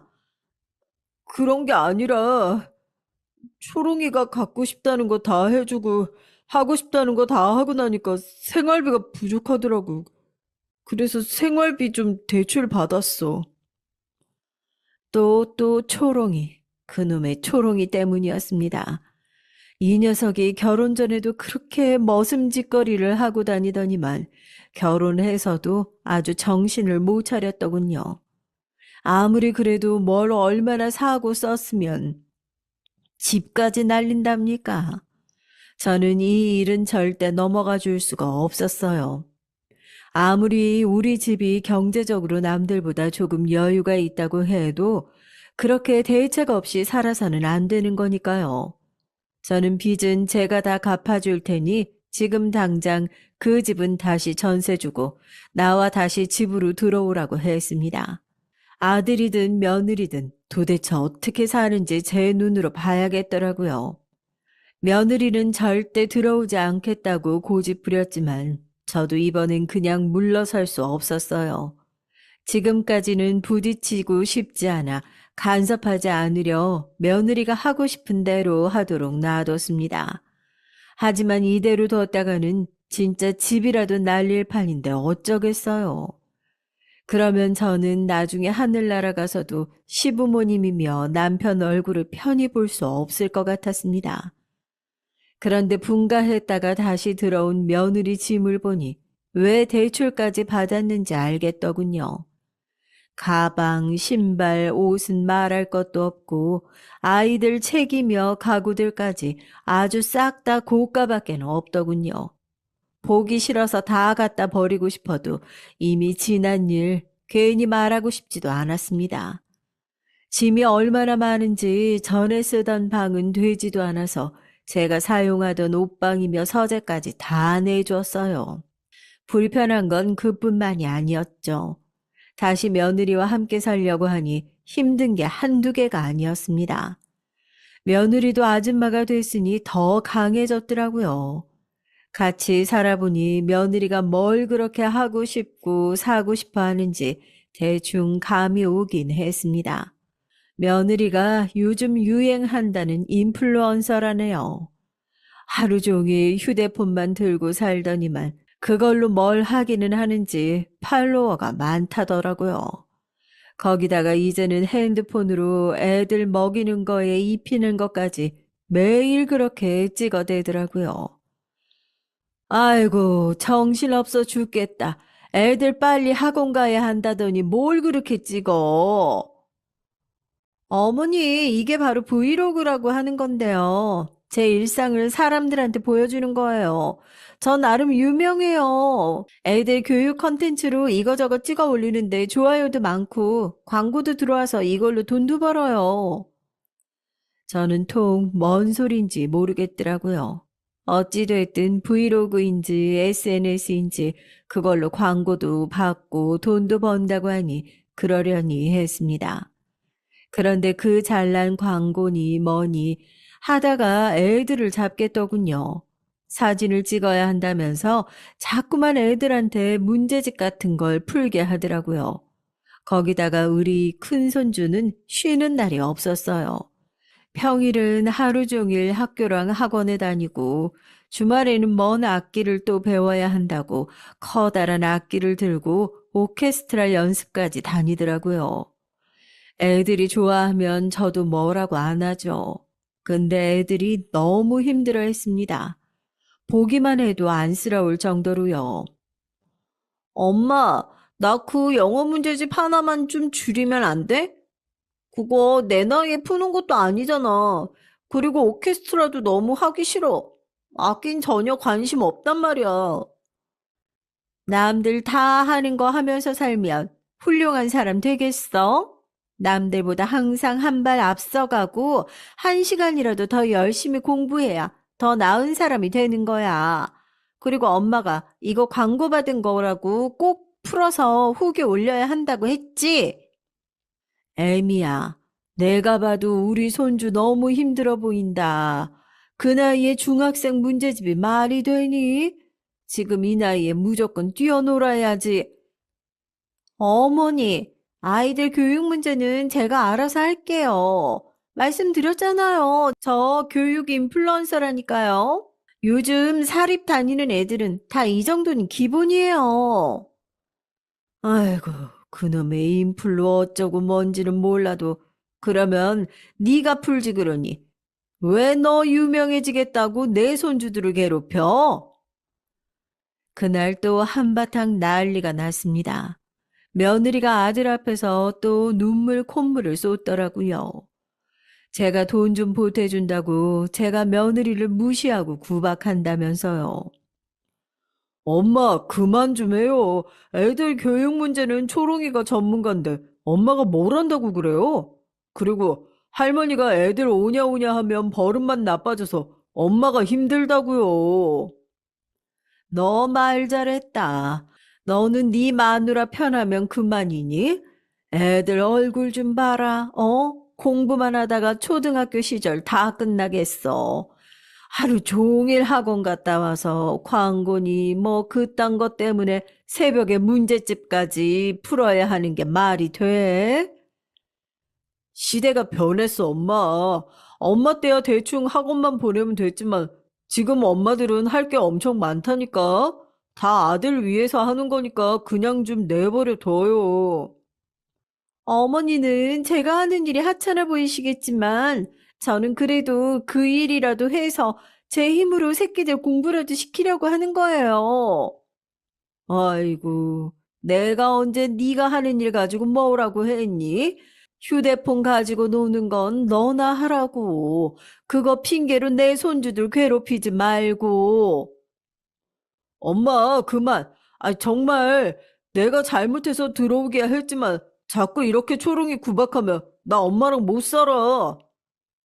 못 살아? 네가 나랑 살아주는 거냐? 너희가 나한테 얹혀 사는 거지. 어머님, 어쩜 그렇게 말씀을 하세요? 저 너무 서러워요. 저는 어머니한테 잘하려고 노력하는데 어머니가 보시기엔 제가 항상 부족한가 봐요. 오빠, 나 안 되겠어. 나 너무 힘들어서 더는 못하겠어. 그러니까 오빠가 선택해. 어머니랑 살 거야? 나랑 살 거야? 그게 무슨 말이야.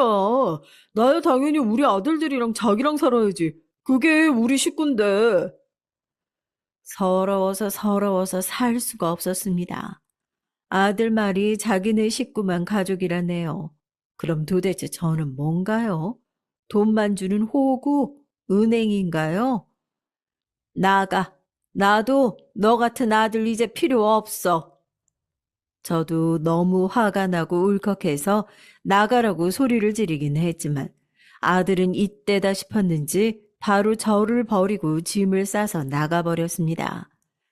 지금까지 제가 며느리에게 시집살이를 너무 시켜서 도저히 마누라에게 미안해서 안 되겠답니다. 자신도 장모님 댁에 들어가서 똑같이 처가살이 하겠다네요. 그런데 손주들은 울며 불며 안 나가겠다고 제게 매달렸어요. 할머니, 나는 그냥 할머니랑 살면 안 돼? 나 엄마랑 가기 싫어. 할머니가 더 좋아. 아이고, 내 새끼. 할머니가 미안해. 할머니가 금방 보러 갈 테니까 엄마 아빠 말 잘 듣고 있어. 이대로 울고만 있을 수는 없었습니다. 제가 아들에게 선택하라고 했으니 아들의 선택을 존중해 줘야 했죠. 하지만 그 선택에 대한 대가가 얼마나 혹독한지 보여줘야 했습니다.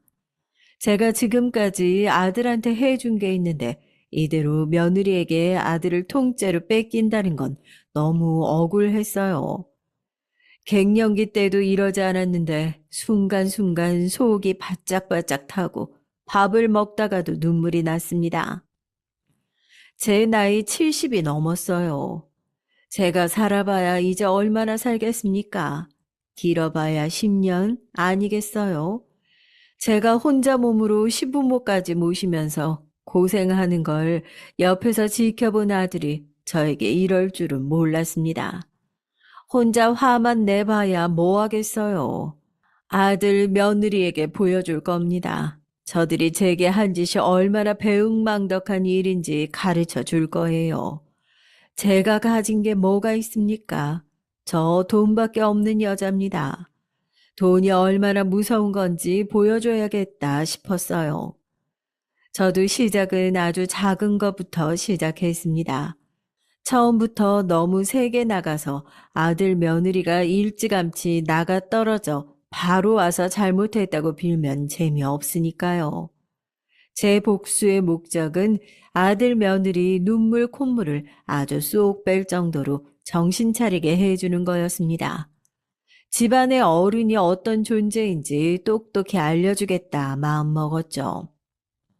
아들, 며느리, 그리고 첫째 손주까지 휴대폰 요금이며 아이들 보험까지 모두 다 제 통장에서 나가고 있었어요.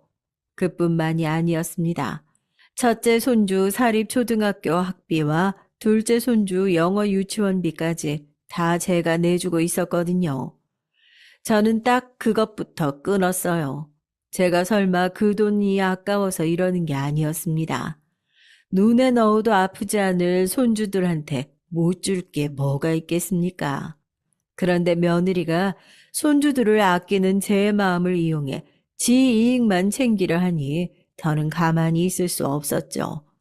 그러자 곧바로 아들한테 전화가 오더군요.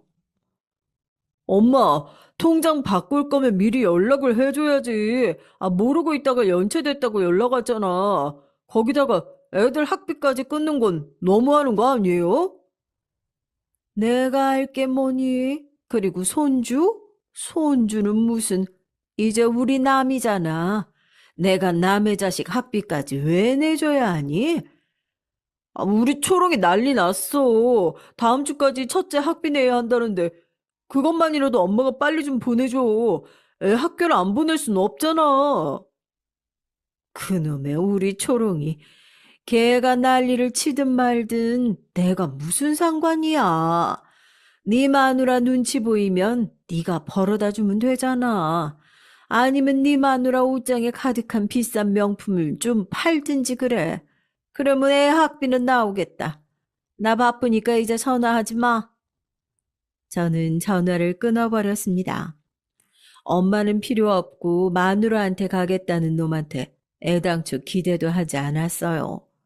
아들놈은 아직도 지 마누라 눈치만 보고 있었습니다. 제 아들이지만 참 한심했어요. 지금까지 20년 가까이 직장 생활을 해왔다는 놈이 돈 몇백이 없어서 바로 전화를 했나 싶었습니다. 지금까지 다 제 돈 가지고 살아놓고 월급은 다 어디다가 썼나 싶었죠. 말해 뭐 하겠어요. 집까지 날릴 뻔한 놈인걸요. 연애할 때부터 며느리 뒷공무니만 쫓아다니면서 머슴짓 하며 별의별 거를 다 사다 나르더니만 모아둔 돈도 아예 없나 보더라고요. 제 아들이 그 모양이면 며느라기라도 좀 알뜰하고 똑똑해야 하는데 며느리도 어지간히 사치만 부릴 줄 아는 애였으니 그럴 줄 알았습니다. 손주들 학비까지 안 준 건 마음에 걸렸지만 애써 저는 마음을 굳게 먹었어요. 그깟 사립학교 좀 안 다닌다고 애가 어떻게 되는 건 아니니까요. 그런데 며칠 뒤 며느리가 저를 찾아왔더군요. 무슨 날도 아닌데 며느리가 저를 찾아온 건 지난 10년간 처음 있는 일이었어요. 그러면 뭐 하겠어요? 제가 보고 싶어서 온 건 당연히 아닐 텐데요. 어머니, 아무리 그래도 원래 주시던 돈을 안 주시겠다고 하면 어쩌라는 거예요? 애 학교는 어쩌고요? 내 아들이 이제 나 안 보고 너랑 산다잖아. 그러면 이제 내 아들도 아니고 손주도 아닌데 내가 학비를 왜 내니? 어머니, 설마 노망이라도 나신 거예요? 저는 며느리가 지금까지 제게 잘못한 것을 진심으로 사과하고 앞으로 며느리 노릇 정도만이라도 하겠다고 하면 마음을 돌릴 생각도 있었습니다. 제 아들이야 제가 낳은 놈이니 잘못을 해도 저와 치지고 복구하면 그만이었지만 며느리는 달랐어요. 아무리 제 며느리라도 남의 집 귀한 딸인데 제가 화가 좀 난다고 해서 제멋대로 막대할 수는 없으니까요. 그런데 제가 존중해 주려고 해도 제 며느리라는 애는 정말이지 기본이 안 된 애였습니다. 시어머니한테 버럭버럭 대드는 것도 모자라서 노망이라니요. 저는 그래 어디 한번 갈 때까지 가보자 싶었습니다. 뭐, 노망? 너 싸가지 없는 거야. 내가 진작 알고 있었지만 어쩜 그렇게 할 말 못할 말 구분도 할 줄 모르니. 애들 학교도 못 다니게 하고 며느리한테 싸가지가 없다 소리치는 게 노망 아니면 뭐예요? 제가 어쩌다 저런 며느리를 얻었을까요? 정말 제 아들놈은 애미한테 저런 막말이나 퍼붓는 마누라가 좋은 걸까요? 그런데 며느리의 만행은 여기서 끝이 아니었습니다. 이 여우 같은 년이 저를 망신 주려고 아주 작정을 했더라고요. 어느 날 제가 마트에 갔는데 지나가는 사람마다 저를 흘낏거리며 보는 것 같더라고요. 그리고 자꾸만 제 뒤에서 수군거리는 것 같았습니다. 그런데 마침 저랑 평소에 알고 지내던 계산대 직원이 조심스레 다가오더니 제게 말을 걸더군요. 언니, 내가 이상한 소리를 하나 들었는데 아무래도 이건 좀 아닌 것 같아서 이걸 내가 어떻게 물어봐야 하나 모르겠네. 왜? 무슨 얘기를 들었는데 그래? 아니, 글쎄, 언니가 치매기가 있어서 며느리를 막 때리고 구박하는 것도 모자라서 손주들 학교까지 그만두게 하라고 그랬다고 동네 커뮤니티에 올라왔던데? 뭐, 뭔 커뮤니티? 아니, 그게 무슨 소리야? 그리고 내가 치매라니. 동네 커뮤니티에 장미 부동산 사장님 며느리라면서 시어머니 때문에 힘들어 죽겠다고 글을 올렸다니까. 근데 언니 며느리 무슨 유명한 인플루언서라며. 그래서 지금 SNS에까지 다 글 막 퍼져서 모르는 사람이 없다니까. 며느리가 언니 사진까지 올렸어. 눈 가렸어도 아는 사람은 딱 알겠더라고. 세상에 어떻게 이런 일이 있을 수 있습니까? 며느리가 동네 사람들을 다 보는 사이트에다가 이상한 글을 올렸다네요. 제 사진까지 말이죠. 저는 너무 어이가 없고 놀라서 도망치듯 마트를 빠져나왔습니다. 그리고 바로 휴대폰부터 확인했어요. 그리고 정말 며느리는 멋대로 저를 폭로하는 글을 올렸더라고요. 가진 시집살이를 다 당했지만 저는 남편과 아이들을 생각하며 꾹 참고 살았습니다. 그런데 언제부턴가 시어머니께서 말도 안 되는 꼬투리를 잡으시면서 제게 욕을 퍼붓고 물건도 던지셨어요. 이제는 아예 저를 집에서 일하는 식모 취급을 하시면서 시키는 대로 안 하면 애들 학비까지 끊어버리시겠다네요. 저는 기가 막혔습니다. 며느리가 노망 어쩌고 한 소리가 바로 이거였어요. 저는 며느리에게 바로 전화를 했습니다. 너 지금 이게 뭐 하는 짓이야?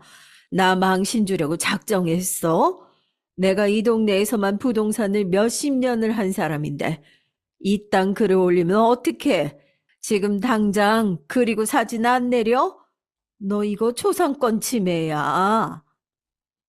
제가 무슨 사진을 올렸다고 초상권 침해예요? 얼굴 다 가려드렸는데?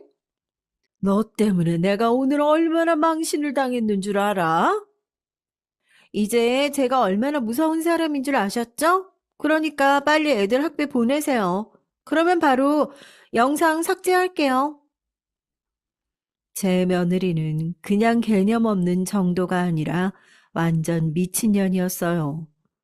그놈의 인플루언서가 뭔지 하루 만에 동네에 저를 모르는 사람이 없더라고요.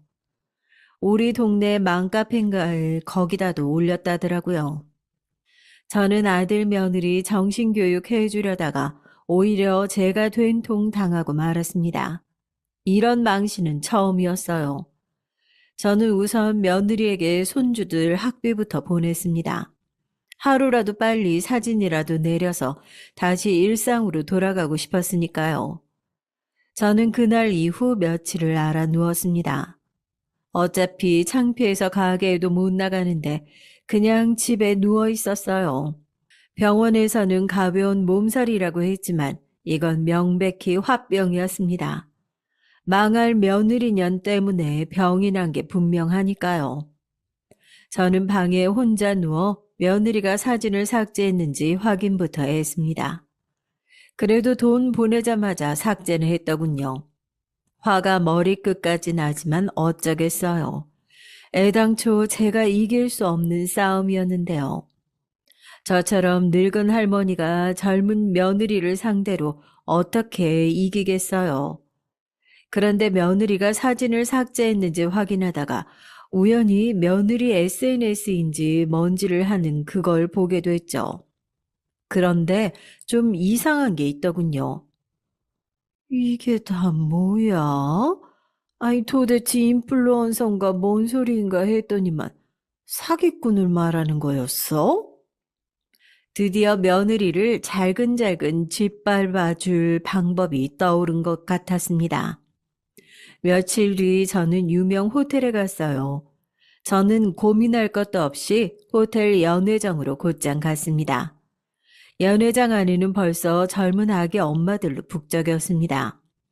무대 앞쪽에는 반가운 얼굴이 있더군요. 바로 제 며느리였습니다. 아무것도 모르고 온 사람들 앞에서 얼마나 잘난 척을 하려고 만반의 준비를 하고 왔는지 온몸에 명품을 다 휘감고 왔더군요. 돈 몇백이 없어서 자식 학비도 못 보내는 주제에 말이죠. 잠시 뒤 행사가 진행됐습니다. 며느리 SNS에 유명 강사진들과 함께하는 교육 설명회라면서 특혜까지 돈 받고 팔았더라고요. 오면서도 도대체 그게 뭔가 했더니만 학원 강사들과 교육 전문가들이 나와 참석한 엄마들에게 교육에 대해 설명하는 설명회 자리더군요. 행사에 앞서서 저희를 믿고 이 자리에 참석해 주신 많은 어머님들께 감사의 말씀 전해드려요. 아주 입만 살았더군요. 저는 며느리의 모습에 콧방귀가 절로 나왔습니다. 교육의 교자도 모르는 애가 아이 엄마들 앞에서 자기가 무슨 서울대 의대라도 보내는 엄마처럼 굴더군요.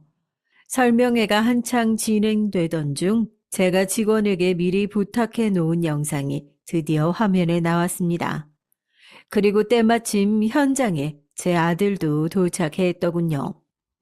엄마, 주말이라 나 애들 보느라 바빠 죽겠는데 무슨 급한 일이라고 사람을 호텔로 불렀어? 아들은 갑자기 장모님께 애들을 맡기고 오느라 또 한 소리 들었다면서 제게 툴툴거렸어요. 어이구, 내가 너 남의 집 머슴시키려고 장가 보내는 줄 알아? 조용하고 영상이나 봐. 이 영상? 무슨 영상? 뭐긴 네 마누라 실체가 그대로 담긴 영상이지. 제가 며느리 SNS를 보다 보니 이상한 게 한두 가지가 아니었어요. 그 안에 있는 사람은 제 며느리가 아니었습니다. 사진만 그럴싸하게 만들어 올리고 사람들을 철저하게 속이고 있었더군요. 문제가 있는 사진이 한두 개가 아니었어요.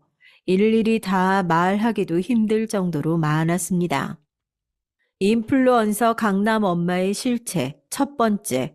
그녀는 과연 명문대를 나왔을까? 이게 뭐야? 이 영상 뭐예요? 예고 없던 영상이 상영되자 며느리는 당황했습니다.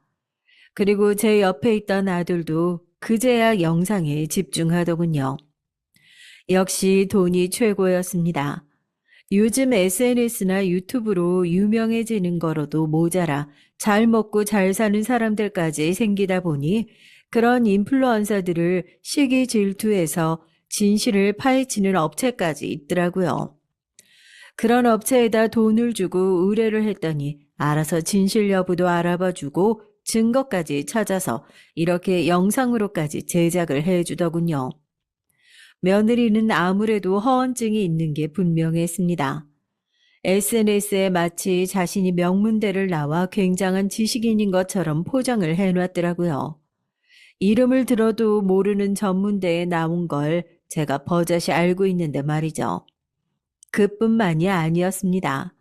어디 중국에서 사온 싸구려 옷을 캐시미어 100%라고 속여 10배나 비싸게 사람들에게 팔았더군요.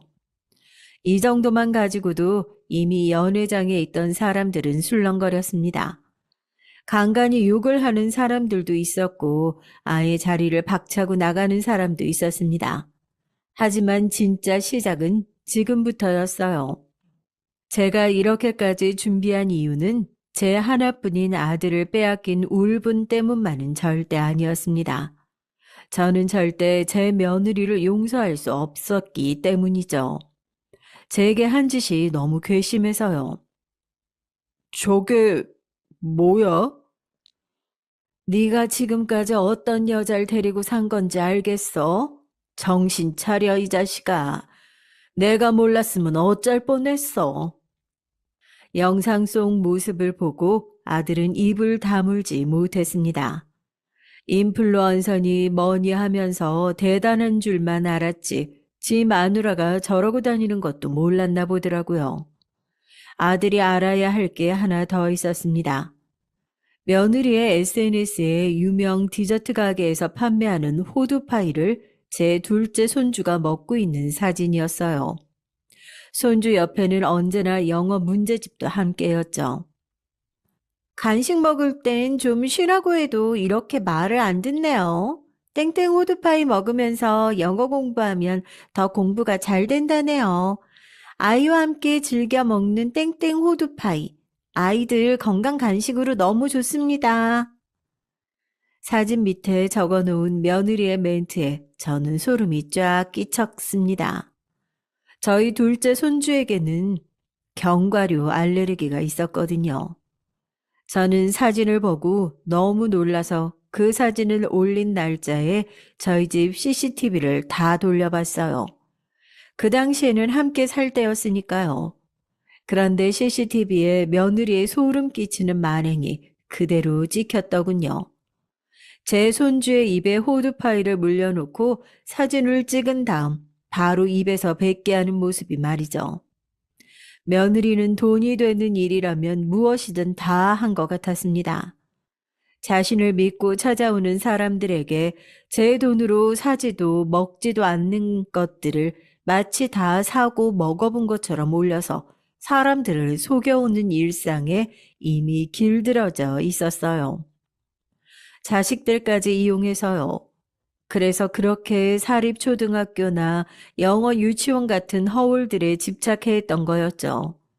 며느리가 SNS로 용돈벌이나 좀 하는 줄 알았지 양심까지 다 저버리고 사기까지 치고 있었다는 사실을 몰랐던 아들은 많이 충격받은 것 같았습니다. 어머니, 이거 다 어머니 짓이죠? 여보, 이것 봐. 내 말이 맞다니까? 어머니 노망이 난 게 맞아. 늙으려면 곱게 늙어야지. 어디서 남의 사업까지 망쳐요? 망치기를. 뭐야? 너는 이런 대형 사고를 쳐놓고도 뭘 잘못했는지 모르는구나. 전혀 반성의 기미가 없어. 제가 잘못하긴 뭘 잘못해요. 인플루언서라면 다들 이 정도는 한다고요. 그게 제 사업이고요. 여보, 뭐 하고 있어? 어머니 좀 당장 끌어내. 끌어내야 하는 건 너 같은데? 아무리 그래도 어떻게 자식들한테까지 그럴 수가 있어? 내가 나만 잘 살려고 이래? 이게 다 네가 능력이 없으니까 내가 이렇게까지 한 거 아니야. 나라고 이렇게 살고 싶었겠어? 와, 이게 너 본 모습이구나. 그동안 능력 없는 남편 앞에서 착한 척, 순진한 척 어떻게 참고 살았냐? 그제야 아들은 정신을 차렸더군요. 물론 저 마누라가 철저히 두 얼굴을 하고 살았으니 이 정도로 미친년인 줄은 몰랐겠지만요. 다행히도 제 아들은 머슴도 바보도 아니었습니다. 그냥 며느리를 많이 사랑했던 거예요. 며느리가 원하는 거 하고 싶은 일이라면 뭐든지 지원해주고 도와주려고 애쓴 거였죠. 하지만 제 자식도 소중하게 생각할 줄 모르고 남에게 피해까지 입히면서도 부끄러운 줄 모르는 모습에 매우 실망한 것 같았습니다. 그날 이후 많은 것이 원래 자리로 돌아왔어요. 아들은 손주들을 데리고 집으로 돌아왔습니다. 며느리는 사돈댁에 두고 왔더군요. 그날 호텔 행사에 왔던 사람 중 몇몇이 며느리를 고소해서 며느리는 지금 변호사까지 구해서 소송 준비 중이라고 하네요. 아들은 며느리에게 지금 당장 SNS를 삭제하라고 했답니다. 그러면 자신이 소송 문제는 어떻게든 도와주겠다고요. 그런데도 며느리는 포기하지 못하겠다고 했답니다. 그래서 아들은 결국 며느리를 포기하고 별거를 선택했어요. 집으로 돌아온 아들은 제 앞에 무릎까지 꿇고 앉았습니다. 저는 놀라서 왜 이러냐고 얼른 일어나라고 했죠. 애들 엄마랑은 시간을 좀 갖기로 했어요. 엄마 죄송해요. 제가 여자한테 미쳐서 정신이 어떻게 됐었나 봐요. 애들 둘씩이나 낳고 산 여잔데 미쳐 있는 게 당연하지. 애미도 찬찬히 생각해야 보면 자기가 잘못했다는 거 언젠간 알게 될 거다. 그날 이후 변한 것도 있었어요. 저는 부동산을 정리했습니다. 그리고 아들을 도와 손주들을 돌보는데 전념했죠. 손주 둘 다 영어 유치원도 사립초등학교도 싫다고 해서 첫째 손주는 전학했고 둘째 손주는 일반 유치원으로 옮겨줬어요. 손주들이 더는 새벽까지 숙제도 하지 않고 주말에 오케스트라 연습을 가지 않아도 되니 가족들과 보낼 수 있는 시간이 아주 많아졌습니다. 그래서 저는 매일 손주들과 함께 음식도 만들어 먹고 주말이면 아들과 가까운 곳으로 산책도 했습니다. 물론 엄마가 한창 필요할 나이니 언젠가 손주들이 엄마를 용서해 달라고 한다면 못 이기는 척 다시 며느리를 받아줘야 할지도 모르겠어요. 하지만 지금은 아닙니다. 며느리가 진심으로 자신의 잘못을 뉘우치고 정신 차릴 때까지는 기다려 보려고요.